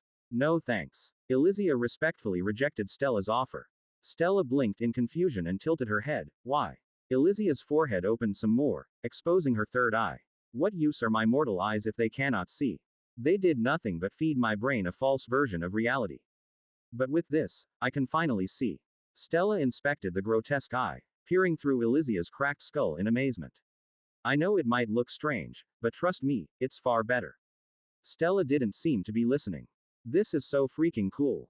Can I get one? No. Why? Stella pouted. Your reality is limited to what others, specifically the heavens, decide it will be. Elsia shrugged. Mystic chi allows me to alter reality to my ideal. I wanted this eye, so I made it. There's nothing much I can do for you. Stella looked like she was about to keep arguing, but as the bastion finally righted itself and the cosmic shield reformed overhead, she lowered her hands. Fine. But can you catch me up on the situation? AO Beta. I can do that. Ashlock spoke into their minds. But why are you here? I thought you and the other sect members were defending Red Vine Peak from the blood puppets. The mudcloaks were too effective at killing the blood puppets, so I left it to them. Stella shrugged. Ashlock had caught a brief glimpse of their capabilities and decided that was fine. They seemed to have the situation under control. He was about to start explaining when Diana glided in through the still reforming cosmic shield and dropped beside Stella. She folded her magnificent wings and seemed out of breath. Stella, stepping through the ether isn't fair. Phew, that was the fastest I've flown in ages. Good, you're just in time. Ashlock included her in the conversation and glanced over to Vincent with his evil eye from Red Vine Peak. To quickly catch you both up to speed, I hit Vincent Nitros with my bloodlust, and it has briefly made him lose control over his chi and mind. While explaining, Ashlock moved Orion closer to where he could see Vincent was still hidden. We have launched 2 attacks thus far on him, with the last one being the largest and further empowered by Elsia's mystic chi. The gravity rings surrounding Vincent absorbed the brunt of both impacts, with the chaotic illusion chi around his body tanking the rest. Stella bit her lip. It's so strange. I can feel his presence now that we are this close, but I can't see him other than a slight shimmering in the air. However, looking in the ether plane is a different story. He appears as a black hole of power where his presence warps reality around him. That black hole of power you speak of must be caused by his high level of gravity chi. Ether affinity is seriously cheating. Diana sighed. I can't see shit. Stella gave Diana an unamused look. You can eat people's heart demons for breakfast. Don't worry. I'll force him to show himself soon enough. Ashlock maneuvered Orion as close to Vincent as he dared. The cosmic chi bastion's core hummed with power as he had it resist the gravitational pull of the rings around Vincent. It felt like casting out a fishing line and getting a big bite. There was a constant tugging on the fishing line, so he had to apply equal force to keep the line taut. Vincent is still surrounded by a shield of gravity and illusion chi, right? How do you plan to get through it if those last 2 attacks didn't work? Diana asked. Who said they didn't work? Ashlock said as he activated Abyssal Devourer A. Credits began to drain from his system as a sea of void spread out from Orion, and dozens of black vines covered in thorns emerged from the darkness. I couldn't have gotten this close before. The gravitational rings have definitely weakened after the last 2 attacks. However, Ashlock had to admit he was quite amazed they had withstood everything he had thrown at them so far. After all, his attacks included void and cosmic chi, known for being exceptionally destructive affinities. But the problem was that most of his bastions were still in the star core realm. The gap between peak star core and 8th stage nascent soul realm really is that vast, huh? If he put it into perspective some more, Ashlock couldn't imagine losing a fight to any of the star core realm cultivators in his sect, no matter how many shot attacks at him. He only felt threatened by nascent soul realm existences. Not to mention Nixalia, Larry, or even Maple. He couldn't imagine how to face any of them. Dismissing those worries, he focused on the enemy at hand. Vincent Nitros, an 8th stage nascent soul realm cultivator. The cosmic shield around the bastion warped toward the rings of intense gravity as if an invisible hand was trying to pry it off. This should be close enough. Ashlock let the void lake fall off the side of the bastion along with the dozens of thorn-covered vines. Like anchors cast out into the ocean, the vines and void tendrils from his Abyssal Devourer skill were pulled taut by gravity, making the bastion lurch forward dangerously close to Vincent. Stella dropped to her knee, and both her palms blazed with ether chi as she flooded the island with power. Her telekinesis and Ashlock feeding the bastion's core with chi were enough to escape the clutches of Vincent's gravity and prevented them all from being torn apart alongside Orion. This content has been unlawfully taken from Royal Road. Report any instances of this story if found elsewhere. Good save. Thank you, Ashlock said to Stella. She simply nodded in acknowledgement as she focused entirely on keeping them from falling further. Vincent's gravity continued to pull on the vines and void tendrils as if trying to devour them. Ashlock, what are you trying to do? Diana asked in confusion as she tried to keep her balance as the bastion was lurching back and forth due to Ashlock and Stella playing a death game of tug of war with Vincent's gravity chi. He's devouring his chi, Elsia said in awe as she intently watched over the side through her third eye. I've never seen such a thing before. What do you mean? Diana stumbled to Elisia's side before giving up and using her wings for more stability. It was as if they were traversing a rough sea with mountain-sized peaks and troughs. Those vines and tendrils seemed to have a corrosive aura. I thought it was desolation chi at first, but I can see the gravity chi being sucked away and taken by the vines rather than being unmade like I would expect from desolation chi. Elsia turned to Diana with a grin. Can you not feel it beneath your feet? The rising power of the floating island. Oh God, This is just too perfect. The all-seeing eye doesn't simply kill his enemies. No, he devours their very souls and recycles them into his own strength. How utterly demonic. Ashlock was glad that Elsia could recognize just how ridiculous the latest upgrade to his devour skill was. Desolation chi was powerful, but he had to expend a lot of chi to annihilate the chi of someone else while also needing a deep comprehension of the required dows. Meanwhile, the corrosive aura of his abyssal devourer skill. It was nothing but benefits if one ignored the cost of sacrificial credits. He could directly steal the chi and life force of others and have it fed back to him, replenishing his chi and life force reserves at the cost of his enemies. The only prerequisite was they had to come close enough to his trunk or one of his offspring to be in range of his vines and tendrils. They also had to stay still and not fight back while being slowly sucked dry of their body and soul. It just so happened that Vincent was preoccupied with a battle in his mind, giving Ashlock a perfect opportunity to level the playing field by draining as much chi as possible from Vincent. More and more vines and void tendrils endlessly poured out of the void until the bottom side of Orion looked like some eldritch monstrosity, which only seemed to further excite Elsia. Yet, despite the added number of vines and tendrils being swept up by Vincent's gravity, the pull on Orion began to lessen. Ashlock could feel it, too. The flood of chi he was stealing from Vincent was beginning to overwhelm the bastion's core. He had already redirected as much of the chi as possible into powering the cosmic shield, artillery, and storm, yet it wasn't enough. As Orion blazed with power, for the first time in possibly ever, he received chi from his bastion, which was greatly appreciated. If Ashlock were to view his chi reserves as a bank account, he would be in overdraft with no hope of ever getting his chi expenditure to equal the amount he could cultivate and draw from the world tree. Desolation chi was no joke, and trying to hold back a horizon-spanning threat by himself and fighting a nascent soul realm cultivator was proving difficult. He's weakening, Stella announced as she stood up and flicked her wrist to dismiss the white flames wreathing her hand. That was the signal he had been waiting for. While he continued to monitor the situation through his evil eye from a mountain range away, he carefully inched Orion ever closer. Seeing that the gravity rings were now so weak that Orion could get closer without being torn apart, Ashlock decided to move on to Phase 2, burrowing through the chaotic storm of illusion chi surrounding Vincent. Erebus, move closer alongside Orion, Ashlock instructed. While Erebus Voidman's soul had been partly destroyed during his death, it had slowly recovered enough under the 9 moons to comprehend basic commands. The Void Bastion rotated around Vincent to float to Orion's side. As Erebus came to a halt on Orion's left flank, it was obvious which of the 2 bastions was the flagship. Due to the size difference between the two, the massive tendrils coming out of Orion, and the cosmic tree practically glowing with power due to draining Vincent, the equally dangerous Void Bastion seemed to pale in comparison. You know, I'm starting to think this isn't how fights between nascent soul realm cultivators usually go, Ashlock said, and Stella snorted.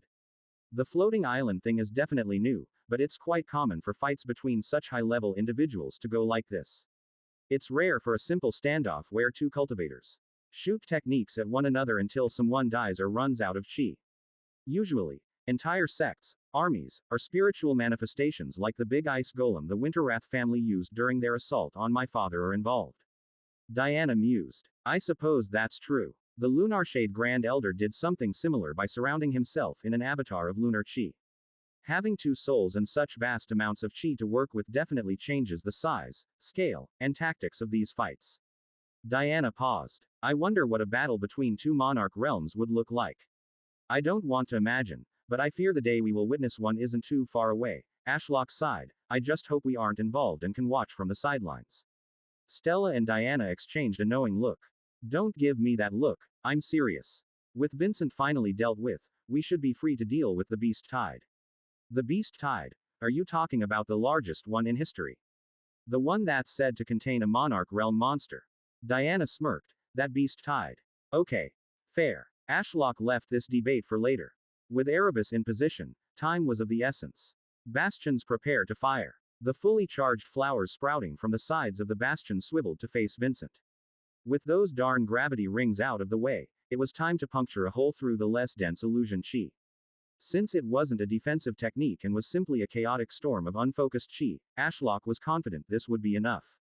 Fire. The world flashed for the 3rd time as orbs of void chi from Erebus impacted first, followed by beams of cosmic chi that erupted out of the flowers on Orion. The assault lasted a full 5 seconds before Orion's bastion core bottomed out, and the attack died down. A sudden spiritual pressure washed over the two bastions, making their shields ripple and crack. I can see him, Diana said in disbelief. It's quite creepy to see nothing but a floating torso, but I can finally see. Ashlock didn't waste any time and sent his void tendrils and vines through the hole in the chaotic illusion chi before it filled in. Impaling Vincent's stomach, Ashlock began to fight the man's insane regeneration by draining his chi and life force directly. He had hoped the void tendrils would tear Vincent apart in seconds as it was known to prevent healing, but this was different. The damaged flesh was not healed. It was regenerated. Blood chi solidified into muscle and tissue and was woven into new flesh to form a living barrier that was regrowing faster than he could devour. If not for the influx of chi, Ashlock would be skeptical if he was even doing anything. But as the man's white skin began to turn a deathly gray, Ashlock could see the fruits of his labor. The end of this battle was in sight. If he could just devour Vincent from within, he would emerge victorious. Wait. Elsia suddenly panicked. The illusion chi, it's becoming less chaotic. Ashlock focused on it and had to agree. The turbulent illusion chi was now calm and being pulled back into Vincent, slowly exposing the rest of his body to reality. He was regaining control, and fast. Shit. Not yet. I'm so close. Ashlock forced his vines and void tendrils to try and dig deeper. Much of the man's torso had been devoured at this point, but there was a seemingly impenetrable wall of vitality and regeneration focused around his pounding spiritual twin hearts. Stab him, Stella shouted. With what? My birthday gift to you. Ashlock was confused until he remembered what Stella had gotten him for his birthday. A sword cast from Blooderon, a cursed metal found under ancient battlefields. While as weak as iron on its own, when fed enough life force, it could parry attacks from monarch realm beings, and maybe even stab a nascent soul realm through the heart. Quickly diving into the spatial cave in the center of his inner world that was serving as his inventory, he found the giant sword in question. It had been made for him, so it was many times larger than a human sword. To finish Vincent off with a gift from my 10th birthday from Stella, crafted by Elder Mo from the Redclaw family that Vincent had deemed lesser. What a great twist of fate. Ashlock pulled the Blooderon sword out of a rift with an ethereal root coming out of Orion and pointed its tip at Vincent.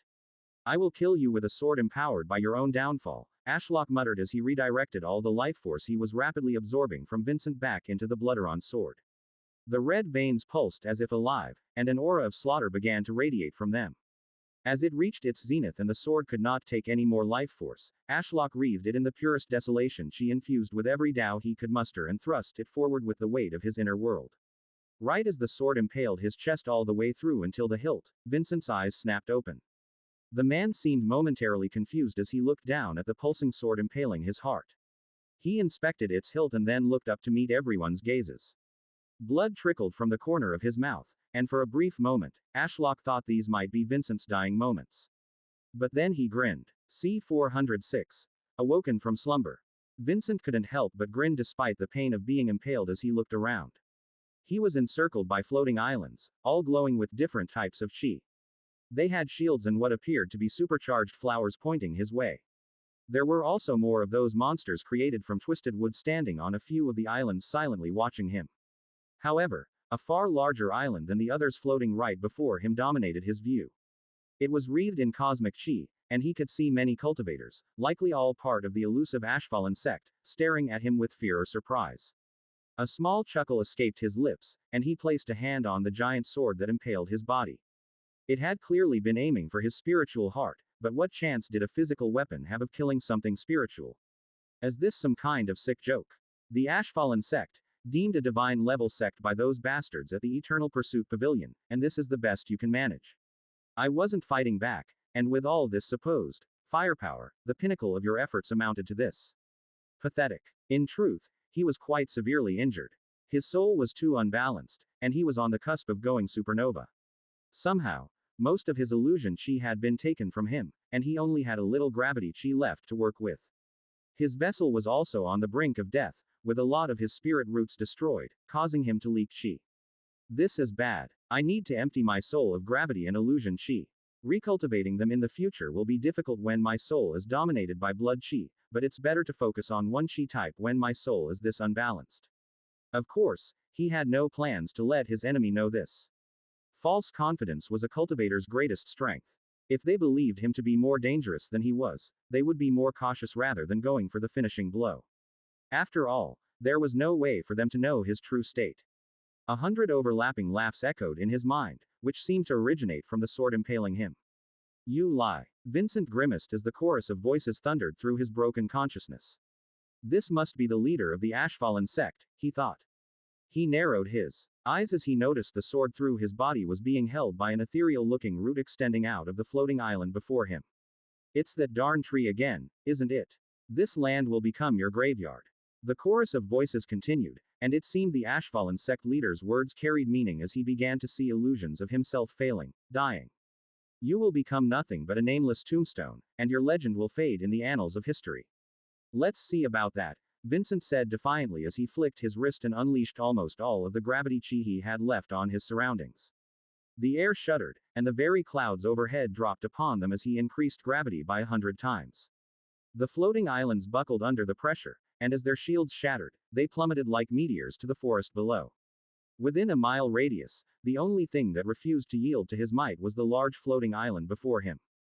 Besides its size, the only thing he could see that made it special was that the tree growing from it radiated a divine presence. Trees, more trees. How has my life devolved to the point that a spirit tree of all things is what stands in my way? He escalated the gravity further, but the floating island remained defiant and refused to fall at his feet. The strange tree on the island simply blazed with more power, and the golden hair thin roots spreading across the island's surface glowed with a blinding brilliance. How is that possible? Vincent wondered as his gravity chi ran out. He lowered his hand, and the air stopped shuddering, followed by his torn-up robes fluttering as the fallen clouds rose back into the sky. Done. If so, it's my turn. The voices said, and the ethereal root began to twist the sword in his torso. Vincent tightened his grip on the blade and tried to shatter it, but to his surprise, the metal sword easily resisted his attempts to crack it in half no matter how much blood chi he directed to his muscles. What metal is this made of? Wait, is this Blooderon? That cursed metal that devours life force? If that's so, Vincent smirked. To use Blooderon, a metal soaked in the blood of fallen warriors on ancient battlefields, against a blood cultivator is quite foolish, don't you think? Pulling on the sword's strange veins, he extracted the life force out of it. He felt power flood his body and laughed. He kept absorbing more and more, yet the Ashfallen sect leader made no effort to reel back the sword or stop him. If anything, they were replenishing the sword with more life force. Something's wrong. Vincent stopped pulling on the sword's life force. Not only was the Ashfallen sect leader's lack of action suspicious, but he also realized the life force he had been absorbing wasn't healing him at all. The voice laughed. You fool. There's a reason they call it a cursed metal. Quote. Vincent looked within himself, and sure enough, the life force was corrupting him. The life force fed to Blooderon rejuvenates the damned souls that refuse to move on to the afterlife due to their intense hatred for the living. What you absorbed was not life force. Rather, it was fragments of these souls. Curse the heavens. I have only ever read of this metal in books. Who the hell would make a weapon that had to be fed one's life force? All of the strange flowers on the floating island aimed at him began to power up. Vincent snorted. Do you think an attack from those will do anything? The voice didn't answer as beams of cosmic chi erupted from the flowers. He quickly raised his hand, wreathed in a layer of blood, and blocked the attack. Weak. He spat to the side, but it had been anything but. He had almost lost his hand and failed to its trembling. This vessel can't hold out much longer. I must free myself from these roots burrowing into my body and this sword. As the flowers powered up again, he waited for the perfect moment. As the beams shot out again, this time, he didn't block with his hands and twisted his body. The pain was immense, but he didn't care. The cosmic beams burned through his body, freeing his upper torso from his lower half, along with the mass of vines and void tendrils that had been devouring him from within. Soaring into the sky, his two spiritual hearts pounded as blood chi exploded from his torso and flesh knitted itself together. Now, to get rid of this cursed life force. Pulling on his link with the million mortals below, he fed them the corrupted life force invading his body that was full of bloodlust, hatred, and an aura of slaughter. Ah! He released a sigh of relief as he rid his ruined body of everything plaguing it. He was not in a good state. Two of his affinities were effectively gone, and he only had around half of his blood chi reserves left. I need to move fast. His head tilted, and he looked at Red Vine Peak. Through the pathetic attempt at an illusion array around the peak, he met the gaze of the spirit tree staring up at him. Stella crestfallen can come later. I didn't plan to go to war with the Ashfallen sect over her, but it seems I need to uproot the source of my opposition. The question is, how can I deal with that void array? It seemed an army of strange beings was holding back his horde of puppets. I had hoped their presence would bring out Stella crestfallen. Maybe if I give some of the puppets more strength, they could break through and reach the peak. Expending a little more blood chi, he focused on a small group on the far flank of the mountain range so they would be out of direct shooting range of the floating island. Reading on Amazon or a pirate site. This novel is from Royal Road. Support the author by reading it there. Next. I should. Whoa. He floated backward to barely dodge the Blooderon sword as it whistled through the air. If not for the aura of slaughter radiating from it, he might not have noticed it in time. How did it move so fast? Spatial acceleration. The giant sword suddenly changed trajectory and came back at him. Vincent answered the attack by parrying it with a sword he hastily conjured out of blood chi. Curse the heavens. Vincent's arms were trembling. How can he have such power and speed? It was like I just tried to parry the weight of a planet traveling at the speed of a lightning bolt. His spatial ring flashed, and the toughest sword he owned appeared in his hand. Knowing that wouldn't be enough, he coated it in layers of blood chi. I just need to buy time until the puppets reach the void array. Then, I can switch targets to the tree. What followed was a brutal melee. Blood chi possessed insane regeneration and could strengthen his body. If not for these factors, he would have been pulverized into a bloodied paste by this flying sword. Every attack he parried caused a sonic boom and explosion, and the sheer weight of the attacks destroyed his arms, just for them to quickly regenerate. If I had my old body at its peak condition, I could handle this. But despite my upgrades, Valandor had only cultivated his body up to the peak of the Star Core realm. I don't know how much longer I can keep parrying. Wait, what if I went on the attack instead? Vincent's focus switched to the ethereal root holding the sword. While it was mostly being moved around by telekinesis, if he were to cut the root, surely he could wrestle away control of the sword. He had thought it was due to the sword's size, but through their godly exchange of hits, he noticed that the Ashfallen sect leader's technical swordsmanship was lacking. But he made up for it with the quality of his weapon and unusual fighting style supported by his usage of spatial chi. It's as if he is an amateur swordsman. Quite strange, as any old monster at his strength should be a master swordsman. I can't even imagine how devastating his swordsmanship would be to face if he actually had skills on my level. I'd certainly be dead by now. Accelerating his mind with chi, Vincent pushed his spiritual perception to its absolute limit. Here it comes. His super fast but predictable overhead smash. Vincent didn't meet the attack with his sword. Instead, he sacrificed his arm and shoulder to eat the strike. With the sword briefly wedged in place, he swung his sword with his other arm and cleanly cut through the ethereal root. Mine now. Vincent grinned as he surrounded the sword with his spiritual pressure and overpowered the telekinesis wrapping it. Reaching up, he pulled the immense sword free from his body and gave it a swing. Truly a sword befitting a god, such as me. With the sword seized and no resistance from the last remaining island, Vincent's gaze shifted toward Red Vine Peak. His lips curled into a snarl. The group he had imbued with surging blood chi and the cursed life force siphoned from the Blooderon sword were pressing the advantage despite the strange warriors putting up a weak resistance, yet their advance was maddeningly slow. The peak loomed just ahead, tantalizingly close, yet each second dragged like an eternity. Move faster, he hissed under his breath, his fingers twitching with impatience. I have to do everything myself. As always, I alone am the strongest. Vincent looked at the sword he had just taken and had an idea. Blooderon is known to be one of the strongest metals if empowered. I wonder how it would do against the void. I guess there's only one way to find out. He floated toward Red Vine Peak with the Blooderon sword in hand. His mere approach sent ripples through the air, his spiritual presence a crushing force against reality itself. The spatial illusion array surrounding the peak trembled, warped, and finally buckled under his approach. Come on, Ashfallen sect. Vincent laughed as he swung the sword in a wide arc and obliterated the remnants of the spatial illusion and the wall of mist, exposing Red Vine Peak to the world. What a bunch of imposters. A divine-level sect, yet you can only cower in fear when faced with a god such as myself. The giant eye, embedded inside the looming demonic spirit tree that dominated the peak, swiveled to look at him. It did not seem fazed by his approach, and he hated the prickling feeling as if it were stipping him down and staring straight into his soul. You're not welcome here, the voice said with a strange calmness as if his words contradicted his true thoughts. The Ashfallen sect leader wanted him here. Vincent quickly raised the sword as his own sense of danger tingled, and he was glad he did as multiple bolts of void lightning silently struck through the air. They deleted the layers of blood chi surrounding the sword but were unable to fully penetrate the metal before he replenished the layer of blood. I go where I please, Vincent sneered, his voice dripping with contempt as he strode forward. The air crackled with menace, void lightning splitting the air and lashing at him. Each bolt struck the Bloodaron sword and erased more of his blood chi, yet he continued. Relentless and defiant, his every step was a reaffirmation of his will. He would chop down this symbol of Ashfallen and bathe in Stella Crestfallen's blood. That he decreed, no matter what fate said about it. However, as he stepped under the demonic tree's canopy and the void lightning ceased, it was as if the world had gone silent. And he had intruded onto another's domain. His advance faltered as doubt gnawed at the edges of his mind for the first time in centuries.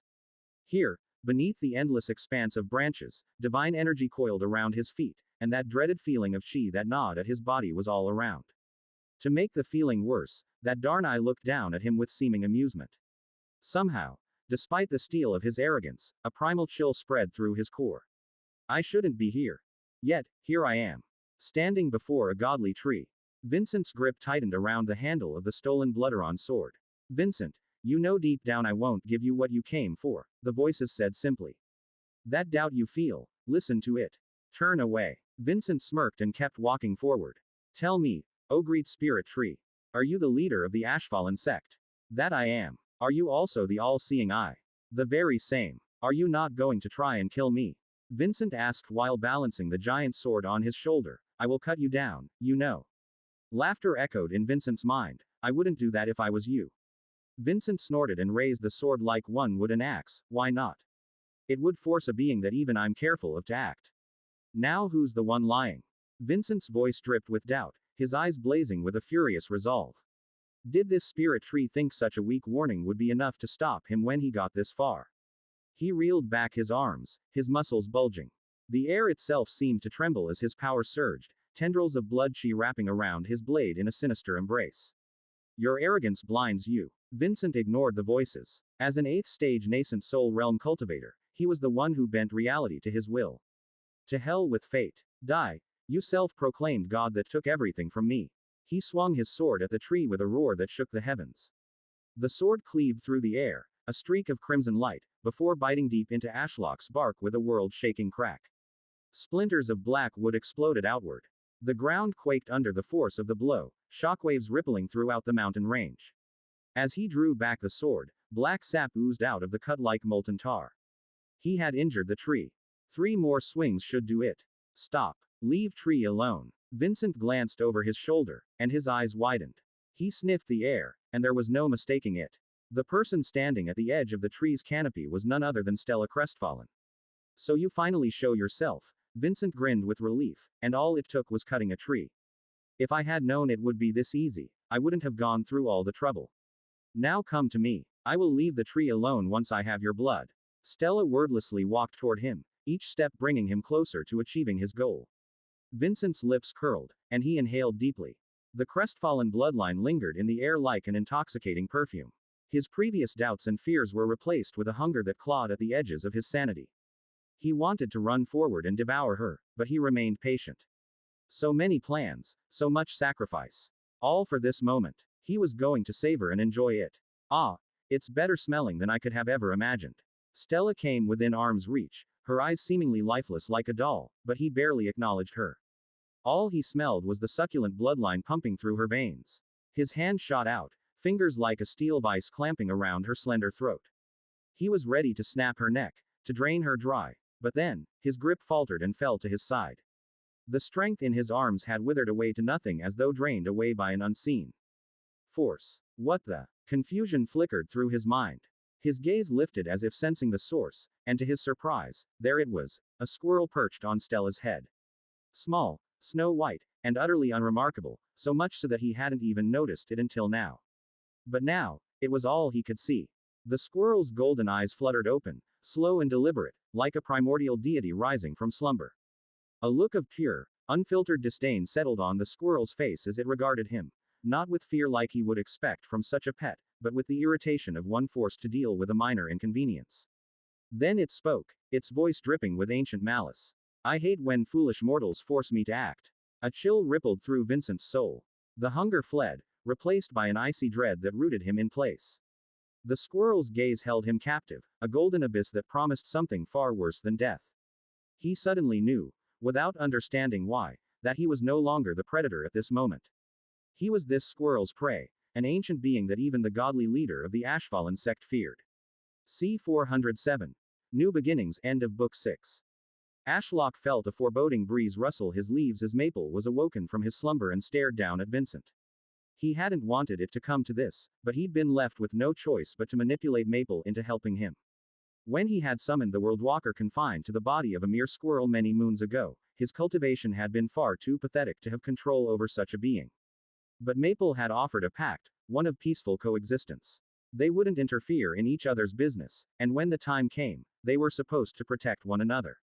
While mutually beneficial on the surface, it actually heavily favored Ashlock because of a simple fact: Maple wasn't allowed to be here. It was only due to this pact that the Worldwalker could treat the realm as his personal buffet. However, if Ashlock or Stella were to die, the pact would be invalidated, and his system would banish Maple back into the void, and Maple knew this all too well. The squirrel liked Stella and tolerated Ashlock, but at the end of the day, he was a Worldwalker with his own agenda. While Maple was considered a child by Worldwalker standards, he was an eldritch being who was far above Ashlock's prowess. So, unlike Larry and maybe Nixalia in the future, Maple was not easily controlled or ordered around. He was incredibly lazy and preferred to conserve his cultivation rather than help them eliminate their foes. But Ashlock needed help from a heavy hitter to finally butcher Vincent Nitros. He had already tried almost every trump card he had, and Vincent had highlighted a significant weakness in Ashlock's arsenal against stronger foes: the ability to fight against insane regeneration. While his Abyssal Devourer skill had recently gained a corrosive aura that allowed him to sap chi and life force from those wrapped up in his vines and void tendrils, it wasn't good enough if the person in question had as much regeneration as a blood cultivator like Vincent. Especially since that skill required the enemy to stay still near his trunk or offspring, which was unlikely to happen when the foe had a higher cultivation level than him. Also, Vincent's regeneration countered his desolation chi, which was supposed to destroy matter at a high cost. Even Abyssal Whispers did little, as Vincent had illusion chi and had managed to split his soul, so his consciousness was far more resistant to any mind-altering effects. Vincent had also flattened Ashlock's bastions as if they had been toys. His Ents had no hope of fighting the 8th stage nascent soul cultivator except maybe Anubis, but he wanted to preserve them for the beast tide, especially after what had happened to Hades. This led to the current situation. Ashlock had taken a risk and let Vincent inflict a large, painful cut in his trunk that was oozing cursed sap and chi, which forced Maple to finally awaken from his long slumber and honor the pact they had made. Vincent, in Valandor's body, was utterly frozen in fear, as if his soul was held in Maple's gaze. The mythical white squirrel let out a small snort before hopping off Stella's head, causing Vincent to step back slowly. The cultivator's eyes narrowed as he studied the small white squirrel.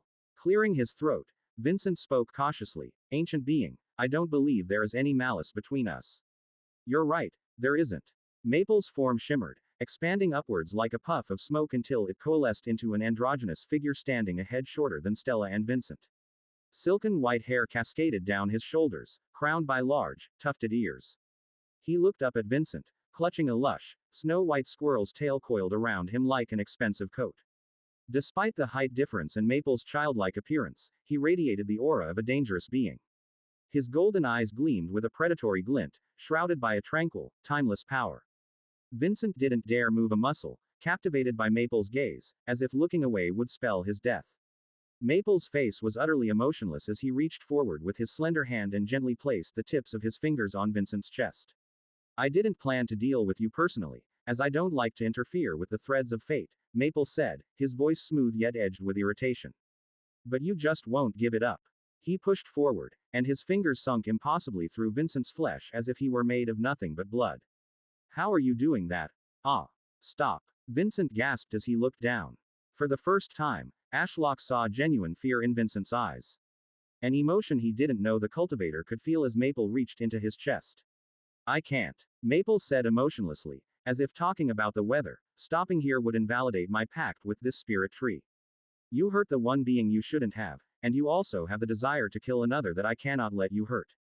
You were always doomed to die here by my hand." But the threads of fate. They told me if I killed Stella crestfallen and bathed in her blood, I could live. I never saw your presence. That's because the threads of fate don't include me. Vincent's eyes widened in utter terror as Maple ripped his hand back. There was a drawn-out silence as everyone was mesmerized by the soft pounding of the still-beating spiritual heart held tightly in his fingers. He then broke his gaze with Vincent and looked up into Ashlock's evil eye. Ra-oes. You used me, Ashlock. But I forgive you. This is a worthwhile snack to wake up for. His jaw widened, showing off many rows of teeth, and he bit into Vincent's spiritual heart. It squished before popping in his mouth. Vincent silently screamed as he collapsed to his knees in utter despair as life seemed to drain from his face, and he slowly took on an ethereal appearance. Maple licked his bloody lips and yawned. I'm going back to sleep. I assume you can handle the rest. Transforming back into a squirrel, Maple leapt up and found a thick branch to curl up and sleep on. Seriously. Thank you, Maple, Ashlock said, and the squirrel's ear twitched as if acknowledging his words. While his gamble with getting Maple involved paid off, he paid the price of Maple devouring one of Vincent's spiritual hearts. However, if the pounding coming from the kneeling man was any indication, he still had one left to go.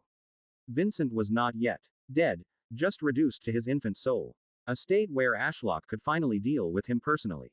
Until now, he had been unable to use spatial lock to secure Vincent in place as there had been two frequencies to match due to the two spiritual hearts and the fact that Vincent's cultivation far surpassed his own.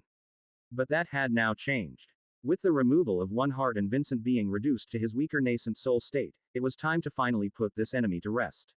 Until now, he had been holding back to bait Vincent into attacking him to get Maple involved, but now there was no need to hide. His inner world, which was supposed to be a privilege of Monarch Realm cultivators, began radiating waves of power that he aimed at Vincent. The kneeling man who was fading into a spirit seemed to feel the sudden soul pressure bearing down on him as his head snapped backward, and he stared into Ashlock's evil eye in disbelief. As the waves of power matched the frequency of Vincent's spiritual heartbeat, he was now locked in place. He couldn't use any techniques to escape Ashlock's clutches. You're in the Monarch Realm. Vincent muttered, but then he seemed to realize something even more horrifying. No, your chi is weaker than mine. How do you possess such soul pressure? I formed an inner world early. How? Vincent rose to his feet despite the pressure bearing down on him in rage. I have been stuck in the nascent soul realm for as long as there have been some stars in the sky. I have searched every corner of the realm for answers. Only a few known beings have formed inner worlds on this layer of creation. The World Tree and its council and the frostbound monarch of the Frozen Star sect. None of them were willing to give their secrets to me. So how could some random tree like you do it? I demand to know. Ashlock had no plans of telling this fool about his system, so he decided to send the man to the afterlife with as much regret as possible. The crestfallen bloodline has all the answers. He activated his abyssal devourer skill. The void crept out of his trunk, and thorn-covered vines and void tendrils emerged from the darkness and impaled Vincent's enraged spirit as if anchoring him to the mortal world. Unfortunately, your story ends here. I refuse. Vincent snarled as his soul body shuddered, and his presence rose tenfold as he stood despite the vines and tendrils impaling him. Twisting around, causing some of them to snap, he faced Stella. Lunging forward, he gripped her neck and grinned while throttling her.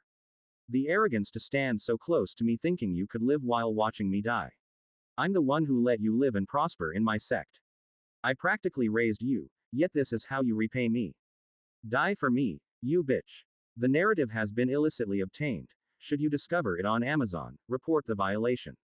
You didn't raise shit. Vincent coughed up a mouthful of blood as the tip of a sword wreathed in ether chi poked out of his chest. What? He looked over his shoulder at Stella standing there, then back at the Stella he was throttling. Did you trick me? You have been playing into our hands since the beginning. It's almost too easy, as you're a slave to your own nature, Stella said as she placed a foot on his back and brutally withdrew her sword in a shower of blood. Vincent let out a startled grunt as he kneeled over. You're so arrogant you don't even bother to remember the faces of those you deem weaker. All you follow is your sense of smell despite already being tricked once in Tartarus. I've been in front of you many times, yet you overlooked me. Just like now. It was strange. Ashlock knew Stella well. He could tell she seemed angry, but not so much about his comment about raising her. No, she seemed infuriated that the man who had caused such grief throughout her entire life didn't even acknowledge her existence. It was as if Vincent was looking past her. You lie. Vincent cursed her. You're nothing but an illusion. He looked up and gestured with his chin to the one he still had his hands around. I know this is the real you. I can smell it. Bob the slime, who had taken on the vague shape of Stella and absorbed some of her blood and chi, collapsed into a puddle at Vincent's feet. The real Stella standing behind Vincent still had her phantom veil pendant hanging from her neck, making her appear as nothing but a mortal without a bloodline. No, this isn't possible. I'm one of the strongest cultivators in all of the wilderness. Vincent hissed as he clutched the hole in his chest that had gone cleanly through his soul. I refuse to fall for such a cheap trick. There's no way I was slain by a weak girl like you. Swords can't even cut souls. As that's so, I'm going to have to disagree. A while ago, after failing to kill Nox, I vowed to be able to cut anything, whether that be savage monsters, scheming cultivators, lost souls, or reality itself. Stella slowly raised her sword overhead like an executioner. As the world darkened with the coming of night, her anger faded and was replaced with a genuine smile. Vincent Nitros, I hate you with all my heart. But in a twisted way, you pushed me to become stronger all for this moment, where I can finally kill you. To treat someone like me as a mere stepping stone. Vincent glared at Stella with an indescribable hatred that could transcend realms. Does your unearned pride know no bounds? Fate is funny like that sometimes. Stella closed her eyes and took a deep breath. Letting it out in a relaxed manner, her eyes slowly opened, and she met Vincent's rage calmly. This is goodbye, Vincent. Thank you for everything. You dare. Before he could finish replying, Stella's sword, wreathed in ghostly white flames, descended upon him in a blinding arc like a reaper's scythe. The blade met Vincent's skull, and for a fleeting instant, Vincent seemed to finally face reality as he sensed the finality of death quickly approaching. But that realization was all too late. The blade phased through his flesh as though the very fabric of his being was being sliced. White flames surged along the sword's path as it carved a merciless line down his body. Bone cracked, flesh parted, and reality was split. The cut was flawless, the two halves of Vincent separating like pages of a book. His split face contorted into a grotesque expression of hatred, his mouth frozen in an unfinished scream. For a single heartbeat, Vincent stood in defiance as two halves. But then, as his spiritual heart let off one final beat, his sundered body fell apart. The left half toppled to the ground, followed by the right, a pool of steaming blood mixing with the void beneath him. The white flames of Stella's strike flickered briefly in the air before the cut through the ether faded, leaving only silence, and the finality of Vincent's death. Stella fell to her knees as if all the strength had left her body. It's over. It's over, Ashlock mirrored, almost in disbelief himself. It had taken nearly everything he had to kill this bastard, but they had done it. Vincent Nitros, a threat that had loomed over them since the start, was dead. As if having waited for this final moment, golden words crawled through the air, and his sign in system notified him that a day had passed. But this time, it was special. Idolatry daily sign in system. Day 3653.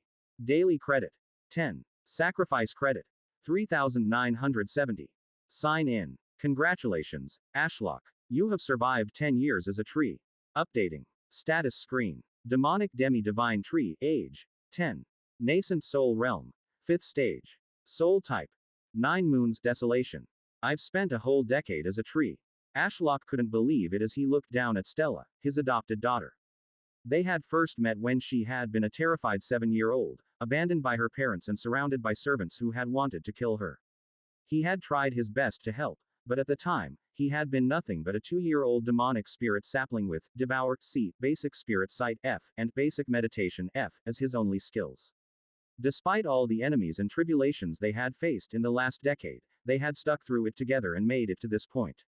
So much had changed since they were a half-blind sapling and a terrified little girl fighting for survival on a half-forgotten mountain peak.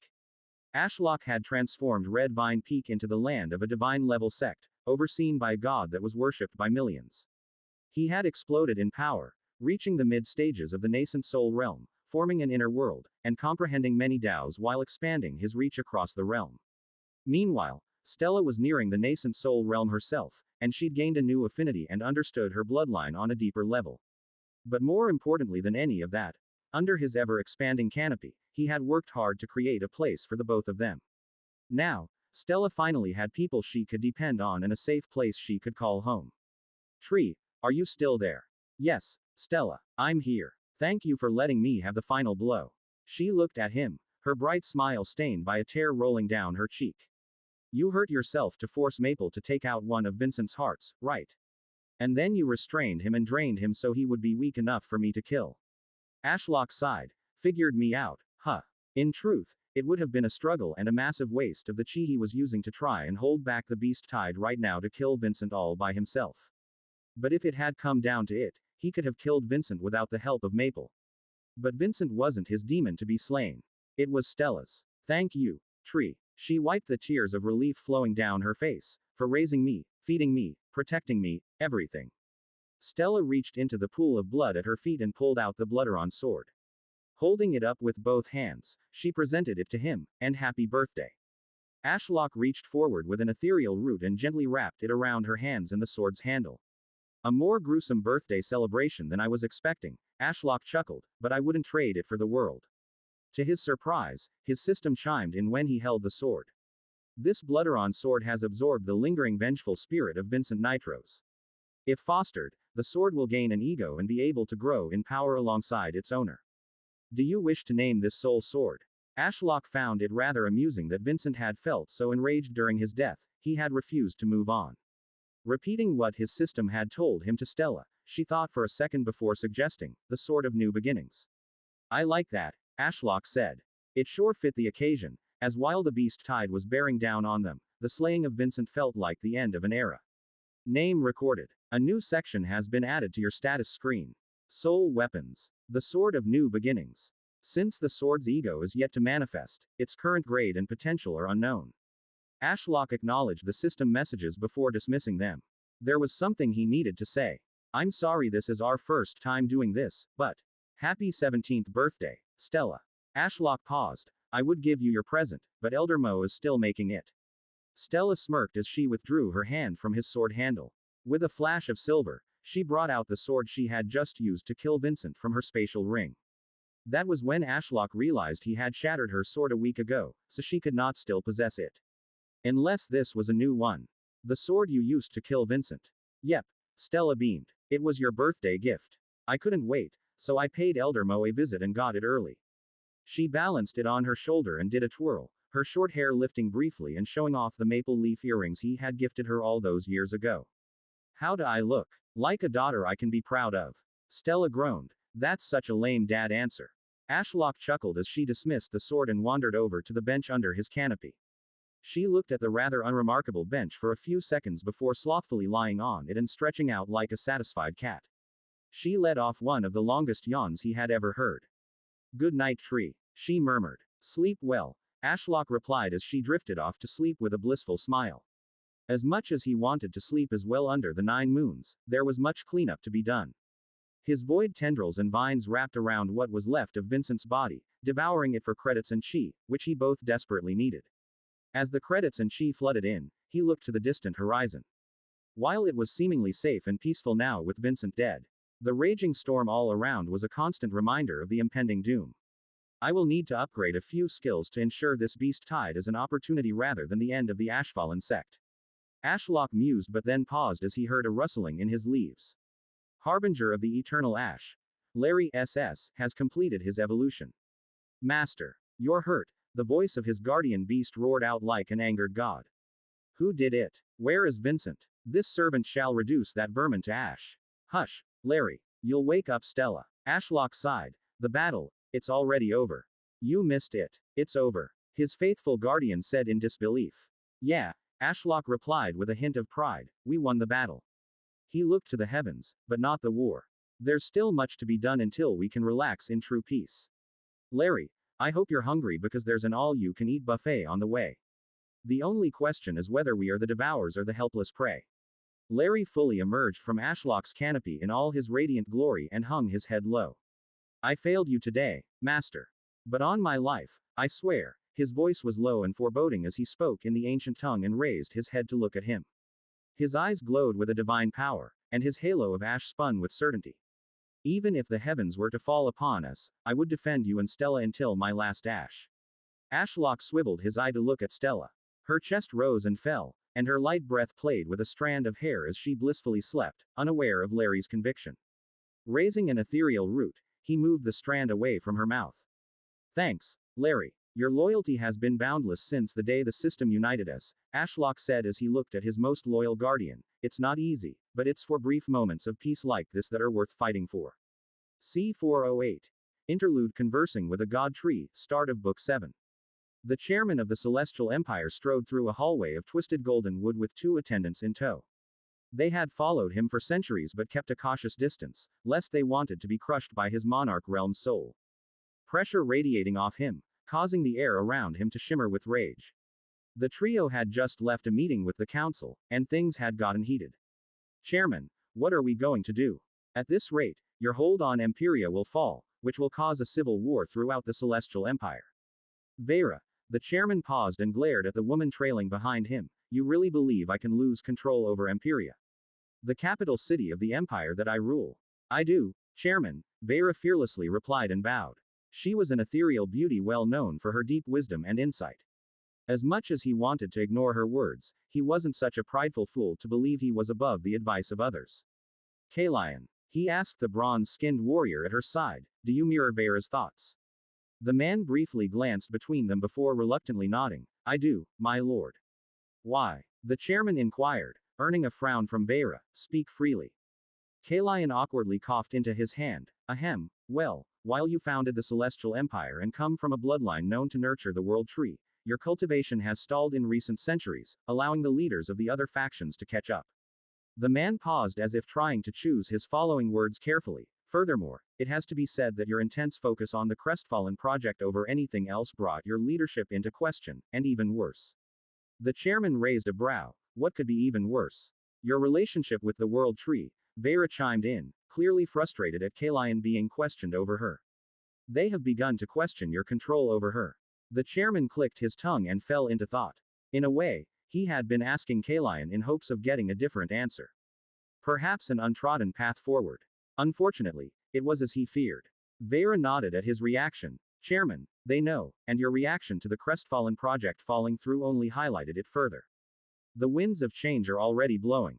We need to prepare, lest they turn into fierce gales and blow down your Tower of Sand. Tower of Sand, the chairman snorted. My rule is as deeply rooted as the world tree's roots are in the soil far beneath us. Vera and Kalian exchanged a look that made the chairman frown deeply. Fine, what should I do, Vera? She always knew the answer to these types of problems. You know there's only one thing you can do, Chairman. The chairman closed his eyes with a deep feeling of resignation. He knew what Vera spoke of, but it was always a profoundly unpleasant experience. Very well. There's nothing else to be done. The chairman slowly opened his eyes and looked into Vera's. I will convene directly with the world tree in the presence of the council. Prepare my defensive artifacts and inform the others of this meeting.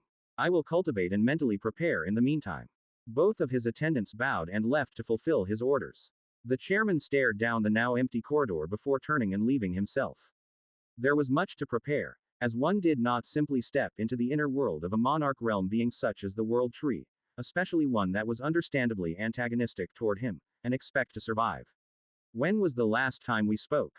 It must have been almost 2 decades ago when I told the world tree that her daughter had been born and that the Crestfallen project had been a success. No, wait, the last time was when I told her that her daughter had been kidnapped. The chairman frowned deeply. This is going to be unpleasant, to say the least. I doubt she will be happy to see me. Rano Beta E grave.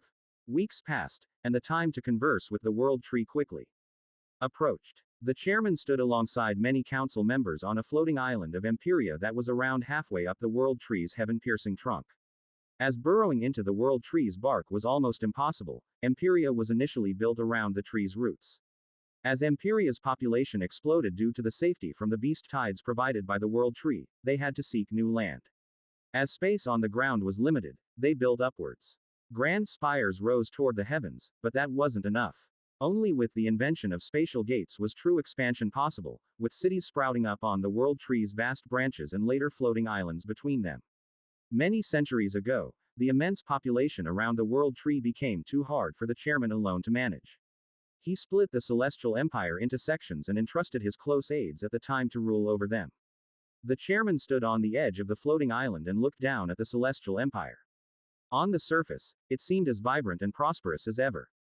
But he knew that what had once been a land ruled in harmony was now plagued with ill intentions and personal agendas. Most of those he had trusted in the past had died, many with a dagger in the back by their own family. In fact, he could pinpoint the exact moment everything had turned sour. Turning around, he looked at a large grotesque hole in the world tree's trunk of unknown origin or purpose that had opened one day and given direct access into the world tree's inner world. It had opened long ago, and he had monopolized it for a long time. It was a day similar to this one when everything fell apart. I still remember it well. People started questioning my rule, so I showed them this in my relationship with the world tree. The chairman rubbed his finger on an amethyst gemstone ring. It was one of the most powerful artifacts he owned, as it let him talk with the world tree and not have his consciousness collapse in the process. Even with my monarch realm cultivation and my own inner world, I don't stand a chance against a divine being. Chairman, are we going to stand around all day like perched birds waiting for a change in the season? A man with slick back white hair and a gentle smile said calmly, drawing the attention of the other council members. Councilman Phalorian Lysanthos, please be patient. We will enter soon. The chairman replied, and the leader of the Flower Accord returned a simple nod. While the Flower Accord wasn't openly antagonistic to his Empiria faction, it was always hard to know what they were thinking. The Flower Accord lorded over the blooming citadel, located at the base of the world tree in the vast city of Floridon. It was known to mortals as the City of Eternal Spring and was renowned for its living architecture, where buildings made from she-enhanced trees and flowers blended seamlessly into the exposed world tree roots that looked like mountain ranges. Due to the rich soil and she-filled air, the people of Floridon lived in a paradise, were able to focus more on the arts, and enjoyed month-long festivals. Phalorian Lysanthos's elegant robe showed as much. It was a subtle purple embroidered with golden floral patterns, such as lotus blooms, peonies, and vines, intricately stitched with thread infused with chi, causing them to shimmer faintly in the light. Along the shoulders and cuffs, there was a green and silver accent. As a final touch, higher-ranking members of the Floral Accord had specific flowers embroidered to represent their personal philosophy or achievements. For Phalorian Lysanthos, he had a silverthorn lily, a pristine white flower with subtle, thorn-like veins of silver that ran through its petals. He had never been close enough with Phalorian to learn its meaning to him, nor did he care to ask. Best to keep a distance from the Flower Accord. While they seem happy and peaceful on the surface, I bet those subtle thorns of the silverthorn lily represent Phalorian's ambitions. If you spot this story on Amazon, know that it has been stolen. Report the violation. A sudden black tulip rose from the ground. It was massive and had an unsettling aura, yet nobody seemed perturbed by its presence. The curved petals of the flower slowly peeled away, revealing a woman. She wore deep ebony robes adorned with delicate silver embroidery that mimicked the veins of leaves. The fabric shimmered faintly, giving her an almost spectral appearance. The seductive robes hung tightly to her figure as if trying to guide the onlooker's gaze up her figure to a blacker-than-night mask with an eerie smile painted onto it, obscuring her face. It was the source of her unsettling aura, as if the mask was cursed and alive. Mistress Veilshade finally arrives. The chairman thought with a distaste growing in his mouth. My faction wouldn't be so pressured if not for her and the Umbraholm snooping.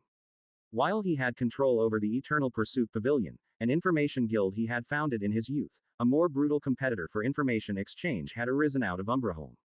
A city nestled deep within the densest foliage of the World Tree. It's a city known to be in perpetual twilight as the light filtered through the World Tree's vast canopy, creating an eerie, showy ambiance that enshrouded the whole city. While he hadn't visited Umbraholm in a long time, when he last stepped foot in that city, he felt unnerved by the city's architectural blend of sleek, dark stone and bioluminescent vegetation. People shuffled about the darkness in silent solitude as if every corner they turned could be their last. That was the type of place Umbraholm had become under the leadership of Mistress Veilshade. A floating island of darkness and death.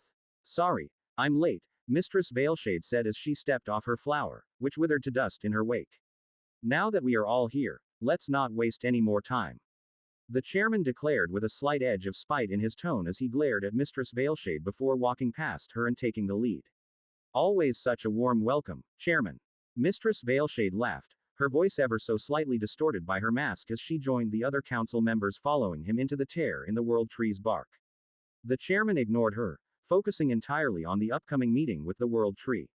He had lived too long to feel nervous about anything, but he could still feel fear, and the World Tree was one of the few beings that still made him feel this primal emotion. Divine energy flickered around the entrance like aggressive snakes, and an oppressive aura that made his skin prickle emanated from deep within. It was as if he instinctively knew a sleeping beast was awaiting inside, and to step within its territory would spell a swift death. He played with the amethyst ring on his finger to settle his fears. It goes without saying, but the world tree is not to be taken lightly. The chairman said seriously, do not think your monarch realm cultivation can compare to hers, especially not inside her inner world. A misstep and she will crush your soul. Stay near me so I can protect you all. Understood. Yes, chairman, they all replied in unison. The chairman smiled slightly. They all seemed to oppose him during meetings in recent decades, but when it came time to meet with the world tree, they remembered their place and fell into line. Let's do this. The chairman took a deep breath before stepping into the slumbering god's domain. Divine energy crackled around him, lashing out against his skin like static. It burned his chi, but he managed to ignore this much by mobilizing his monarch realm chi to coat his skin. If he were not at such a level, he would surely be pulverized before he ever stepped through.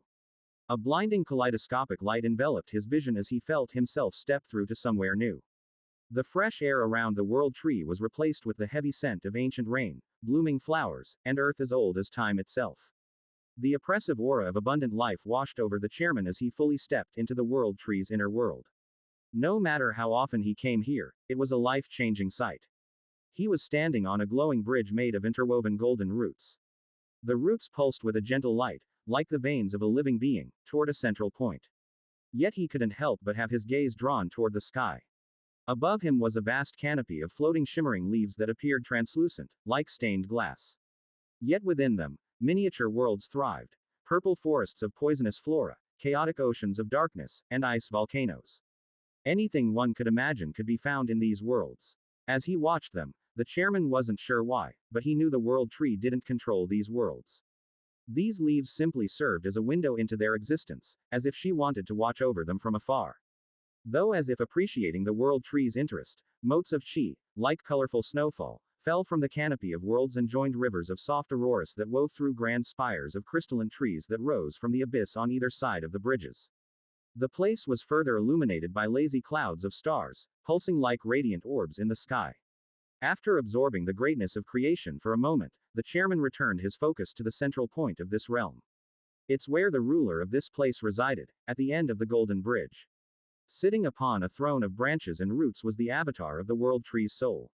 A youthful and radiant figure made from glowing bark and soft light. The chairman gulped. This inner world already made him feel small, yet he was barely the size of the avatar's finger, not that the world tree's avatar was human or even humanoid. It was something indescribable, a vague collection of raw power that had taken form. It was his own mind that seemed to form an appearance in a desperate attempt to comprehend what he was seeing. The chairman didn't dare take a step forward. This was as close to the avatar as he was willing to go. World tree, I have come to talk. An aura of pure rage surged toward them from the throne down the golden bridge like a roaring tsunami. The chairman raised his ring, filling it with chi and conjuring a barrier that enveloped himself and the other council members. It was pathetic, but they were forced to cower behind it and wait for the world tree's rage to subside. A scream of profound pain echoed through the realm from the avatar, making the spires of crystalline trees flash with power. I know you are in pain, but you have to understand.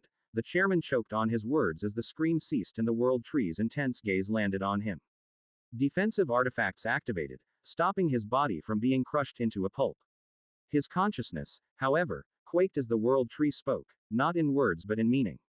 Directly into his soul, a voice woven from the whispers of the wind, the crash of waves, and the deep groan of mountains thundered through his very being.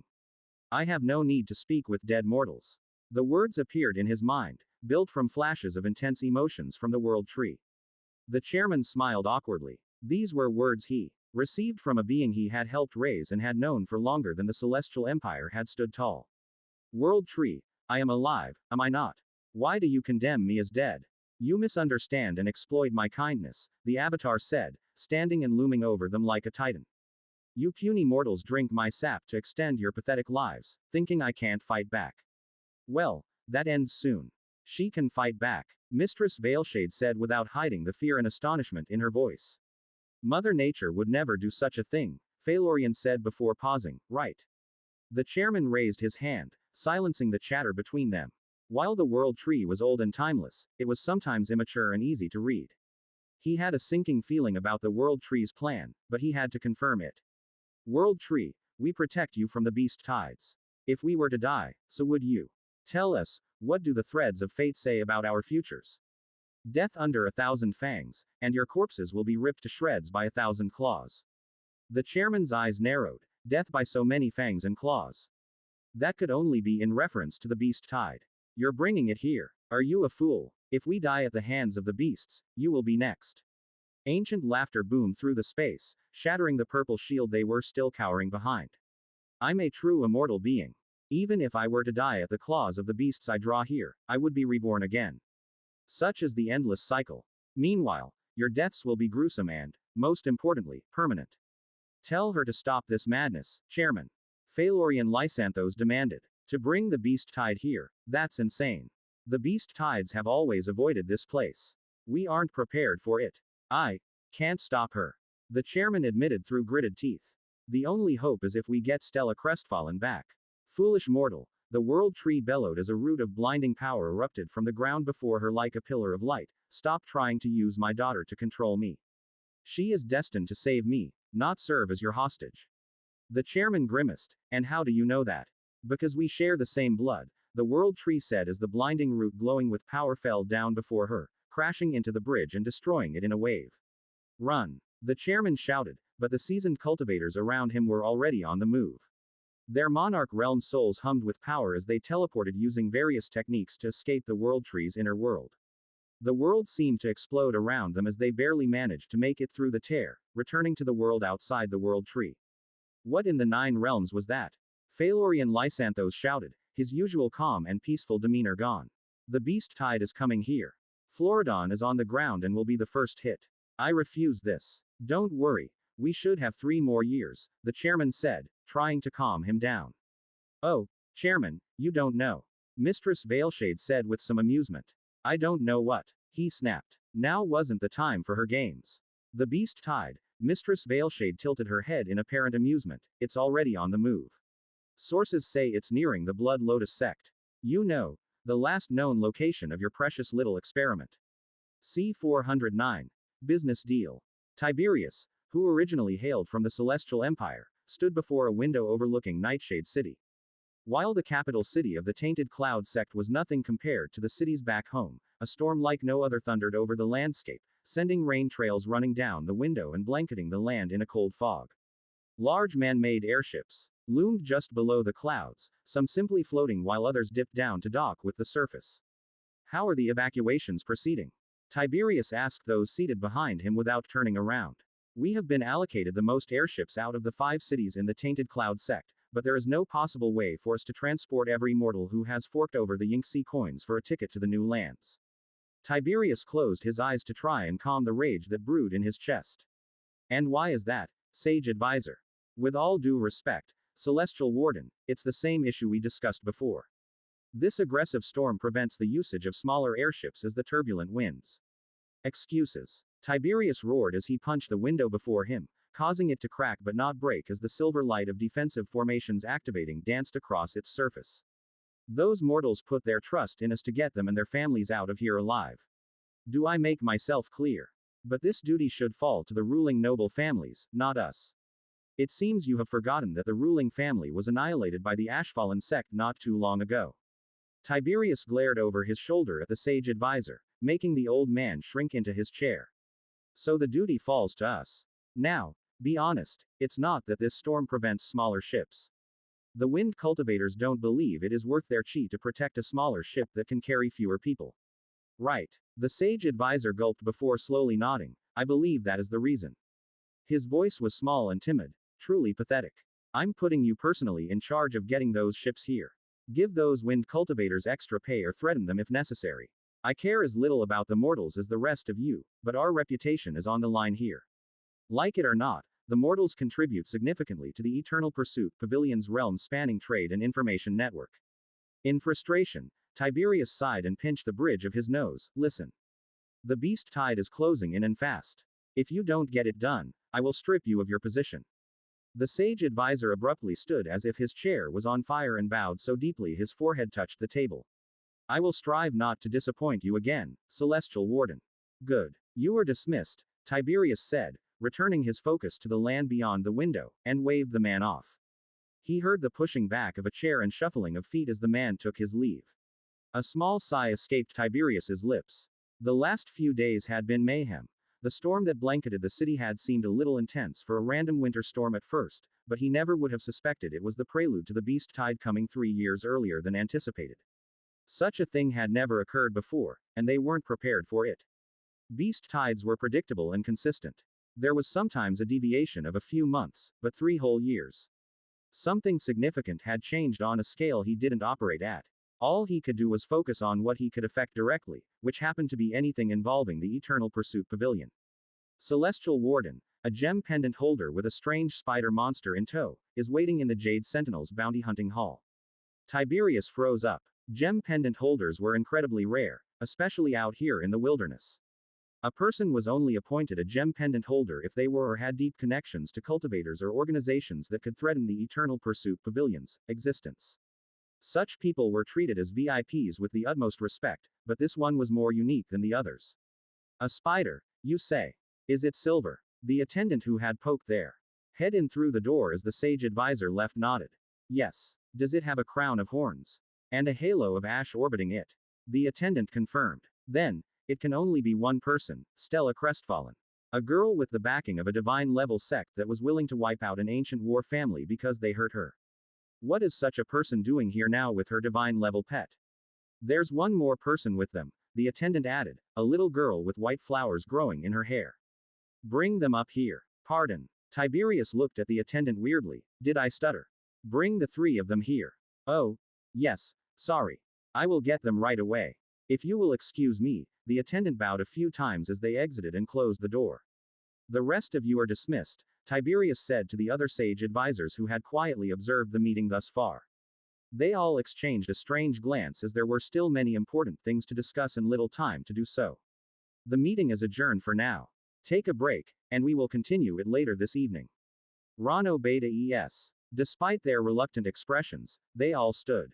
Unlike the attendant, who had been understandably confused about his order, the other sage advisors had been there to witness the one-sided wipeout of the Lunarshade family, and they had all agreed to raise Stella Crestfallen's authority level within the pavilion in light of what had happened.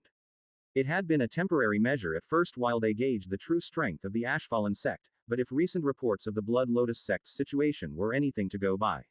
I have brought the gem pendant holder, the attendant announced as the door swung open. A suffocating presence washed into the room like an encroaching tide, making Tiberius's hair stand on end. He eyed the source, which was unmistakably the silver spider levitating ever so slightly behind the 2 girls. The halo of ash orbiting his crown of horns lazily spun, and his eyes gleamed with a threatening edge. Do you think I'm stupid enough to lay a finger on these 2? I'm not suicidal, Tiberius thought with a light smile as he gestured to the table. Why don't you 2 take a seat? You know I hate meetings, Stella said as she approached the table, cutting him off. Instead of taking the offered seat, she hovered her hand over the table, and with a flash, a decapitated head appeared. This is Vincent Nitros, Tiberius replied, turning back to look out the window. I already know. The 100,000 Yingxi coin bounty has been verified and transferred to your account, alongside a further 30,000 as an appreciation fee from us for ridding the world of that filth. He briefly looked over his shoulder at Stella, who had removed her mask. Is that all? Stella's lips curled up into a smile. I like you. Finally, someone who understands meetings should be quick and to the point. Tiberius mirrored her smile. Finally, the cold girl showed a positive emotion toward him. All she had done during their last meeting was try to leave as quickly as possible, and when he tried to offer help regarding the people Janice Crestfallen warned were after her, she had used an artifact or technique to make her gaze strike fear into his very soul. There was one more thing. Stella gently pushed the little girl forward. This is Jasmine, my disciple. I want to enroll her in the Eternal Pursuit Pavilion. If you discover this tale on Amazon, be aware that it has been unlawfully taken from Royal Road. Please report it. Consider it done. Thank you. Say Stella, I have a question. If you don't mind, of course. I have no plans to try and keep you here like last time.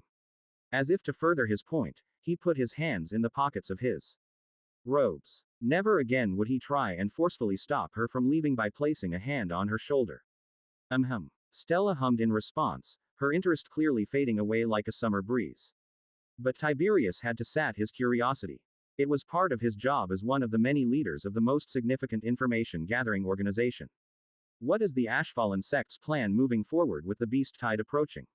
We don't have a branch in the Blood Lotus sect, so information on large events like the takeover of Nitro City reaches our ears, but we take a respectful distance from the Ashfallen sect. Oh, that's what you want to know. Stella said casually as she inspected her nails. We are going to stay. As expected. Wait, stay. This is going to be the largest beast tide in history. Waves of star core, nascent soul, and even monarch realm monsters might appear. Yeah, we know. Stella glanced up from her nails. We are a divine level sect, remember. Such a thing is of little threat to us. Even so, Tiberius stroked his chin in thought as he looked at the madness beyond the window. Lightning flashed overhead, illuminating the overshadowed land in harsh flashes of white. Even from here, he could see the chaos in the streets as mortals rushed through the rain to gather their belongings, reconvene with friends and family, and head toward the airship docks. Many would present the tickets they paid for with blood and sweat, only to be turned down by the cultivators and organization they had placed their trust in. Millions would die, not only here but across all cities that sat on the ley line. Such was the fate of most when the beast tide came, and even more when those in charge were caught unprepared. Say Stella. Tiberius turned to look the girl in the eyes, his face solemn and serious. I know it's a lot to ask, but if the Ashfallen sect is planning to stay, is there a chance you could accept some mortals from our lands into your cities? As you can see, the situation is quite dire. Stella shrugged. Sure. How many? Tiberius hadn't expected her to agree so quickly, so he was caught off guard. That's a good question. How many could you accept? Stella crossed her arms and drummed her fingers. I'm not usually the one to make these types of decisions, but I'm sure any number is fine. Douglas can deal with it. Douglas. Grand Elder Douglas. He leads our sect's construction arm and has thousands of earth cultivators under his command. Thousands. We had a similar situation to this before, and he built a city overnight to accommodate 100,000 mortals.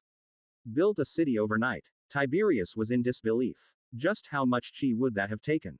Yet they did that for mortals. Is chi free for them?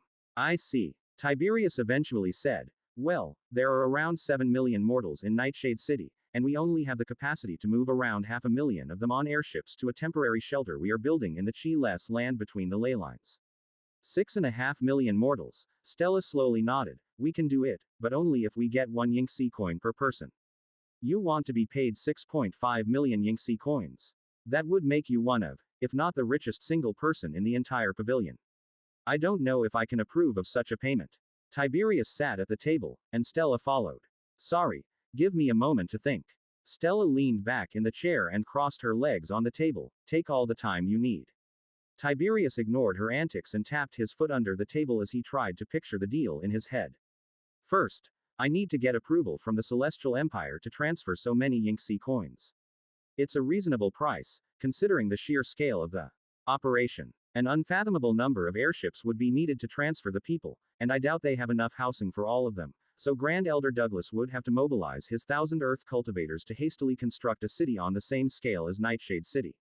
Furthermore, they would have to find a way to feed and protect all these new mortals during this storm and the incoming beast tide. Considering all that, 1 Yingxi coin per mortal is a steal. However, there's no way the Empire will care for a few million mortals, and as they say, dead men tell no tales. If our reputation being on the line was the problem, the Celestial Order would simply ask me to kill everyone. I need to find a way to sweeten the deal and give a reason for the Celestial Empire to care and see this as a worthwhile investment. He glanced at the shifting silver spider floating behind Stella. It didn't take a Monarch Realm cultivator to recognize that this spider was likely at the peak of the nascent Soul Realm or even in the Monarch Realm. Yet such a divine being was simply acting as a guard to this girl from the Ashfallen sect. They needed to get on the Ashfallen sect's good side. His eyes widened as a sudden idea bloomed in his mind. Stella, with the beast tide coming, every sect and city in its path plans to leave. All except the Ashfallen sect.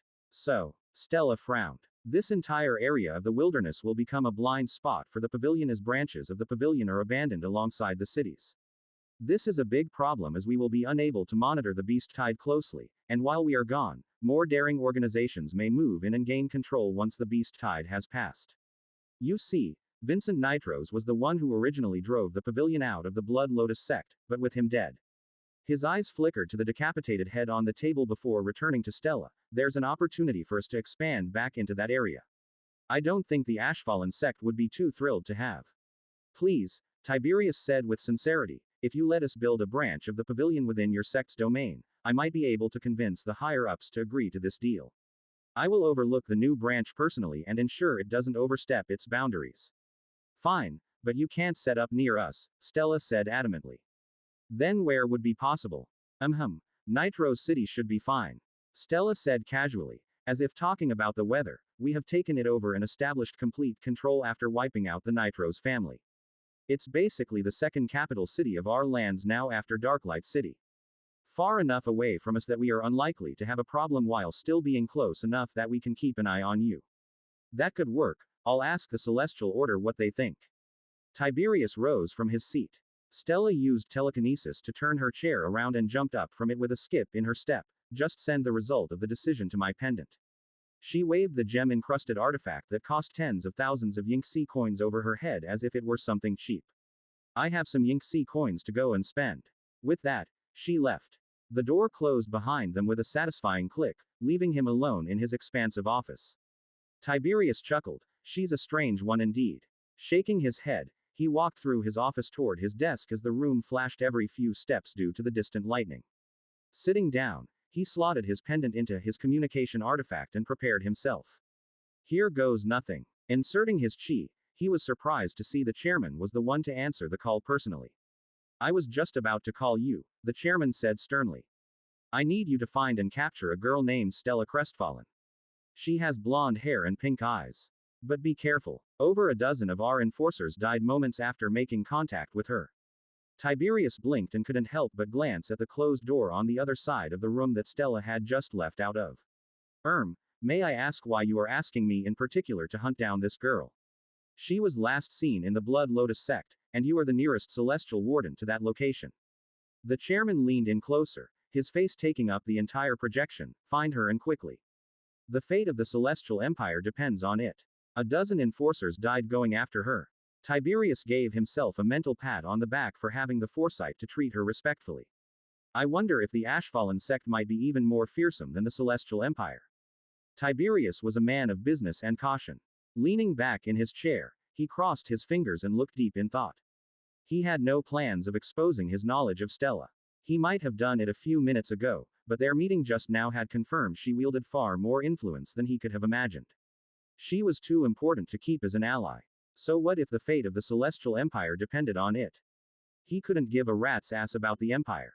What he saw here was a massive opportunity. Chairman, while I don't know the exact location of Stella Crestfallen as of now, I was recently offered the opportunity to expand the Eternal Pursuit Pavilion into the heart of the Blood Lotus sect, Nitro City. The usually stoic-faced chairman showed a hint of surprise. Really? Yes. As I'm sure you are aware, this is an area of the wilderness that even those scum from the Silent Thorn of Umbraholm haven't managed to venture into. Tell me more about this deal. The chairman seemed very interested. Tiberius knew the man's distaste for those groups operating out of Umbraholm ran deep. Tiberius smiled wearily. Well, you see, my contact wants 10 million Yingxi coins and the entire population of Nightshade City as slaves in return for letting us set up operations in Nitro City. The mortals I don't care for, but 10 million Yingxi coins. That's absurd. The chairman grinded his teeth. It will be hard, but I might be able to negotiate down to 8 million at the very minimum. They drove a hard bargain. He said, barely able to contain his smile. 6.5 million for Stella, and another 1.5 million for me. If they ever find out, I will justify it as a service fee for keeping her information secret. The chairman cooled his expression. That's still high, but if that's as low as they will go, then very well. Thank you for your hard work, Tiberius. But make sure to find that girl with everything you have as soon as possible. Thank you, Chairman. Tiberius bowed, and the projection cut off. A wide grin spread across his face. I had been willing to go down as far as needed, but to think the chairman would agree to such an outrageous sum. He must be desperate to find Stella. Pushing back his chair, he mused under his breath, so the one to curse my dear Nox was the World Tree's daughter all along. Looks like some interesting times are ahead. Chapter 410. Little Boss. Please tell me you are joking. Stella swayed back on her chair as if attempting to escape Douglas's glare from across the table.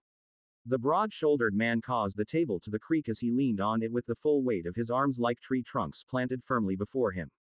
He loomed forward, his forehead a stack of frown lines that each looked like a frown. Stella, he said slowly and seriously, repeat what you just said. I told the Celestial Warden you could build a city for 6.5 million people. Douglas's head dropped like a puppet cut from its strings, and he let out a heartfelt groan. How ignorant can you be? He said while hitting the table over and over. Stella huffed the hair out of her face. I don't see what the problem is. You will have a month at least to do it. Didn't you build a city for 100,000 mortals in a single night? Temporary housing, Stella, and there was so much more to it than that. Douglas collapsed back into the chair behind him and frustratedly massaged the sides of his head. The houses were nothing but mud huts without any furniture, and we crammed as many people into each one as possible. Then, once everyone was moved in, we had to provide 3 free meals to 100,000 people every day. This food not only had to be grown and transported but also distributed in a fair way. Yet, despite our efforts, there were still issues with crime, so the Redclaws had to step in and monitor the city. Douglas pinched the bridge of his nose before giving up and staring at the ceiling. Yes, I built a city in a day, and yes, it was a decent success. But take the issues I just mentioned and scale it up 65 times. He threw his hands in the air. That's how ridiculous of a project this is. Stella shrugged. I get what you are saying, but you are Grand Elder Douglas, the master builder of the Ashfallen sect. Legends of how Ashfallen City rose from the mud in a single night are already known. Just think how revered you would be if you were to complete a task like this. No, Douglas pushed back his chair and stood up. You don't understand. It's simply not possible. He shook his head and turned around toward the door. Stella raised her hand, and half of the silver rings stacked on her fingers glowed and rippled the air between them. Douglas seemed to feel the shift in the air a moment too late as thousands of silver spirit stones rained down upon him from seemingly nowhere like a landslide. He let off a confused grunt before being buried alive. No, Douglas, it is you who doesn't understand. Stella pushed her chair back, toppling it, and moved the table out of the way with a finger flick. A hand, followed by Douglas's head, emerged from the spirit stone pile.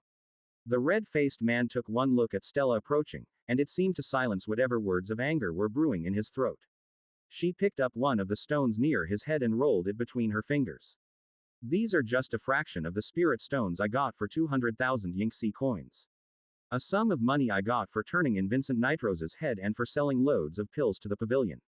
Now, I'm sure what's going through your head is, why did the stupid girl Stella crestfallen go and say something so ridiculous? That's not what I said. But it's what you think. Stella flicked the spirit stone she held at his forehead. It harmlessly bounced off like a pebble hurled at a mountainside. Not wanting to look at him as she was getting quite angry, she turned on her heel and began pacing the room with her back to him. Listen, Douglas, you were taken into the sect for one job and one job only, to build things. Now, I will be the first to acknowledge that you have grown into so much more and become an integral part of the sect, but the fact still remains that you are best suited for building things. No. You're not just best suited for it. You are talented at it. The beast tide is fast approaching, and if we don't all do our part, the Ashfallen sect as we know it will be laid to waste. I still don't understand why. Stella glanced over her shoulder at Douglas and said, 6.5 million Yinxi coins. Come again. Douglas furrowed his brows in confusion. That is the price. The Celestial Warden agreed upon. 1 Yinxi coin per person successfully relocated. A deal that would make us one of, if not the richest entity within the entire pavilion. Understand now. Yes, this is a monumental task, but the reward is astronomical. If you can pull this off, you will have made the single greatest financial contribution to the Ashfallen sect that anyone will likely ever do. Stella returned to pacing the room, and that's not all. 6.5 million new people brought to our lands means there's an ocean of new people to bring into the cult, furthering Ash's divine powers. Douglas slowly nodded as he saw the vision. New members for the cult. I can understand, but what could you possibly need 6.5 million Yinxi coins for? This task is still too ridiculous, even with the promised reward. The storm raging overhead will make building harder, and food reserves are already at an all-time low. I just can't bring myself to agree. Stella strode over and leaned past his head so her lips almost touched his left ear. Ash's offspring are going to die out there, she harshly whispered through clenched teeth directly into his ear, they're only Hope is for Ash to accelerate their cultivation to give them a fighting chance. With those 6.5 million Yinxi coins, I can buy up the entire pavilion's supply of spirit stones and anything else that might save them. I don't want a single one of those poor trees to suffer when we have a chance to save them. Do you understand? You're as scary and unreasonable as ever. Douglas closed his eyes and sighed, but you're right. If there's anyone that can do it, then it's me. I'll see what I can do. Stella leaned back and smiled. Good. She patted Douglas enthusiastically on the shoulder, who was still half submerged in the spirit stone pile. I knew I could count on you. Douglas gave a weary smile. I feel like I just got scammed into doing something ridiculous again. He rolled his shoulders as if trying to remove some stiffness before he relaxed. But you're right. Building is what I do best. If this is the best way for me to assist during this beast tide, I'll make it happen. That's the Grand Elder Douglas I know. You can start work immediately. Stella tapped her chin in thought. I think the best place for this project would be Nitro City. It already has a large population, and while doubling it will strain a lot of the infrastructure and services, I'm sure it will be more manageable than building such a massive city from nothing. Not a bad suggestion, Douglas hummed in thought. Just demolish and rebuild the slum area of the city with high buildings that can accommodate a lot of people. We can relocate Ash's offspring within the city walls to assist the sewer system and provide some food. Public safety will be an issue as all cultivators will be focused on the beast tide, so maybe ask the local mortals devoted to the cult to figure it out. Wow. Douglas looked bewildered. You put a lot of thought into this. Stella glared at him. I do think sometimes, you know. Sure you do. Douglas chuckled and climbed out of the pile of spirit stones. Taking a pause, he brushed the dust off his suit. Say, Stella, while I have your attention and it's the topic, don't you think we should give Nitro City a new name? Especially since its population is about to double and the Nitro's family is no more. Stella yawned. I can't be bothered. You can come up with a new name and suggest it to Ash. If he approves, then I don't see a problem. Unauthorized duplication. This narrative has been taken without consent. Report sightings. You got it, little boss. Stella frowned. Don't call me little boss. I'm technically a few years older than Ash, you know. Yeah, but he's way taller than you. Douglas's laughter boomed through the room. Anyway, see you later. Don't stay up too late. With those parting words, he left the room while waving over his head. Stella stared at the door for a moment before shaking her head and using telekinesis to set everything in the Ashfallen Trading Company's meeting room back to how it was minutes ago. As chairs and a table floated through the air and set back into place, she muttered to herself, for such a hard-headed guy, he sure is easy to convince with a few compliments. A small smile bloomed on her face as she finished fixing the room. We might not get along the best, but he's an alright guy, all things considered.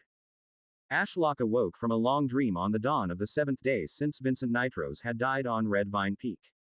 After the battle, he spent a few days analyzing the battle, identifying his shortcomings, and looking at where to invest his sacrificial credits. Ultimately, after much debate, he arrived at a single conclusion.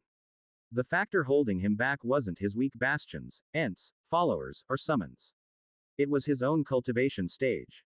He had overlooked improving his cultivation stage as his system provided skills, the creation of an inner world early, his ability to siphon chi from the world tree, and general advantages brought on by being a realm-spanning spirit tree all contributed to his capabilities to fight and defeat enemies above his stage.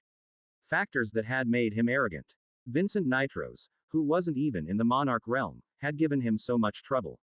While an SSS-grade attack skill or some powerful new summon could help him close the gap, in the end, the one thing that would help him most in dealing with the upcoming threats was reaching Monarch realm himself. That way, nobody on this layer of creation could be his equal. Furthermore, with the beast tide incoming and his new desolation chi being an incredibly intensive affinity to use and cultivate, he was at his limit. For these reasons, he had upgraded his cultivation technique, Transpiration of Heaven's Divinity A, not once, but twice to bring it up to SS grade, effectively raising his cultivation technique to one that was befitting a Monarch realm. 6109 sacrificial credits consumed for a double upgrade. Upgraded Transpiration of Heaven's Divinity A to Divine Cycle of Creation and Ruin SS. A truly ridiculous number of credits, the total he had accumulated from devouring Vincent Nitros and letting it grow for a few days in the divine stock market. Before he could learn what his new cultivation technique was capable of, his body and soul shut down, and he was cast into a terribly long dream. At first, He found himself at the heart of an infinite forest made up of flourishing trees that stretched into the sky so high that their canopies seemingly pierced the heavens. The sheer overwhelming feeling of life was everywhere he looked. Not just in the leaves, bark, and roots of the titanic trees but also in the soil they proudly stood in and all the bugs that called their towering trunks home. Ashlock took in the feeling and felt warm but also off. It almost felt fake. It was too good to be true, like an artificial paradise created by another for their personal enjoyment. As night fell, his fears bore fruit. The warmth faded, replaced with an icy chill that bit deep into his bark. The once life-filled soil blackened and cracked beneath him as if diseased. The heaven-piercing trees soon followed, as their leaves crumbled to ash and their trunks became withered husks. It was as if the moonlight itself was the bringer of ruin as it lorded over a silent wasteland. Ashlock looked to the sky for answers, but all he felt anywhere he looked was an oppressive aura that he knew all too well as it was something he had welcomed into his very soul. Desolation. Drawn to it, he traversed the wasteland and came across a single tree. It was unlike anything he had ever seen before. It was split perfectly down the middle. One side was vibrant with life and extruding a golden aura, while the other was gnarled and blackened and covered in deep cracks from which desolation chi flowed out like a dark mist into the land. As he approached, the tree began to shift and morph as if it felt his presence. Its branches extended toward him and fanned out as if trying to capture him. Ashlock was going to pull away when he suddenly realized this tree, it was him. This was a physical manifestation of his soul. Half of his inner world was a desolate wasteland, while the other half was a flourishing paradise of divine energy. Before he could look at himself closer, the incoming branches devoured him. Enveloped by darkness, he was given a long time to contemplate what he had seen. In previous dreams invoked by upgrading an ability, I was shown past fates of the world tree. But this time, I was shown a version of myself. While deep in thought, the branches that had encaged him unraveled to reveal he was no longer confined to a realm. He was suspended between stars and floating amidst galaxies. Two immense cosmic forces swirled around him as if he were the center of the Milky Way. They moved in opposite directions, creating friction that resulted in the death and birth of stars as the primal forces competed for dominance yet were perfectly matched. For what felt like eons, he patiently watched. He spread out his spiritual presence and took in all there was to see. However, on one seemingly random day, a wandering thought bloomed into more, and enlightenment struck him. The purpose of this dream became clear. Creation cannot exist without destruction, and vice versa. Some forces are ones of creation, while others seek to destroy. Life has no beauty or reason without the threat of withering to dust. Is that why the cycle is maintained? To achieve harmony between destruction and creation? Ashlock asked, his voice echoing through the cosmos. But he did not receive an answer. The dream faded away, and he was brought back to reality by the ever-familiar notification of a day passing by his system. Or, in this case, almost a whole week.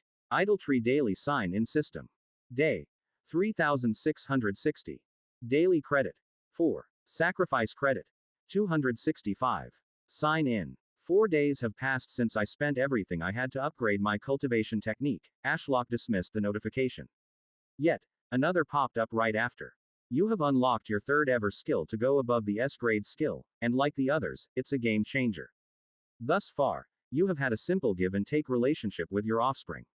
They provide chi in times of need, and in return, you distribute nutrients, water, and knowledge through your roots.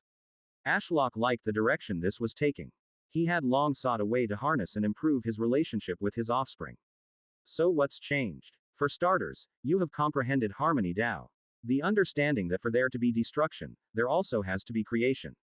Exactly. Having taken on desolation chi, one of the most primal forms of destruction that directly goes against the heavens, you were at risk of losing control over your divine energy. In an effort to prevent this, harmony needed to be achieved. From now on, your offspring have become the yang to your yin. As you cause ruin, your offspring will flourish, feeding into the cycle and empowering you both.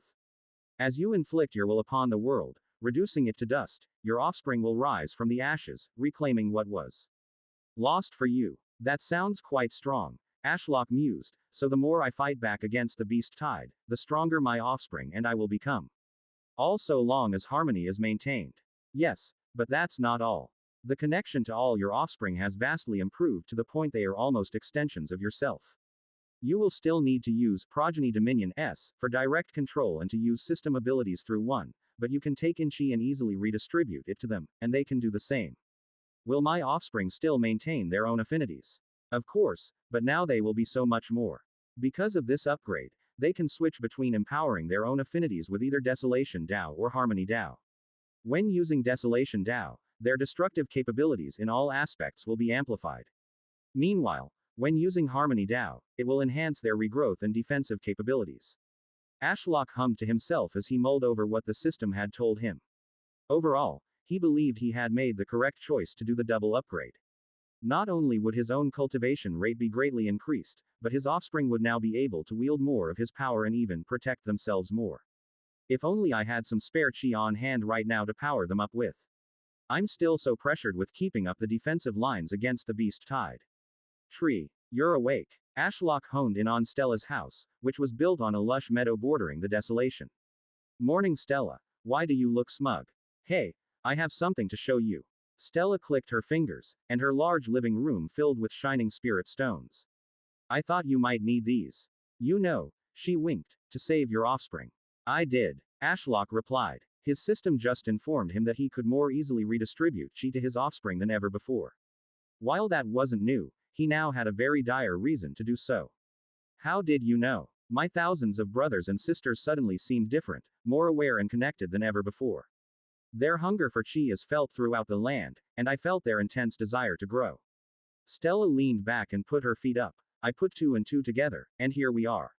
I got us some spirit stones with far more on the way. Where did you even get so many? Wait, there's going to be more.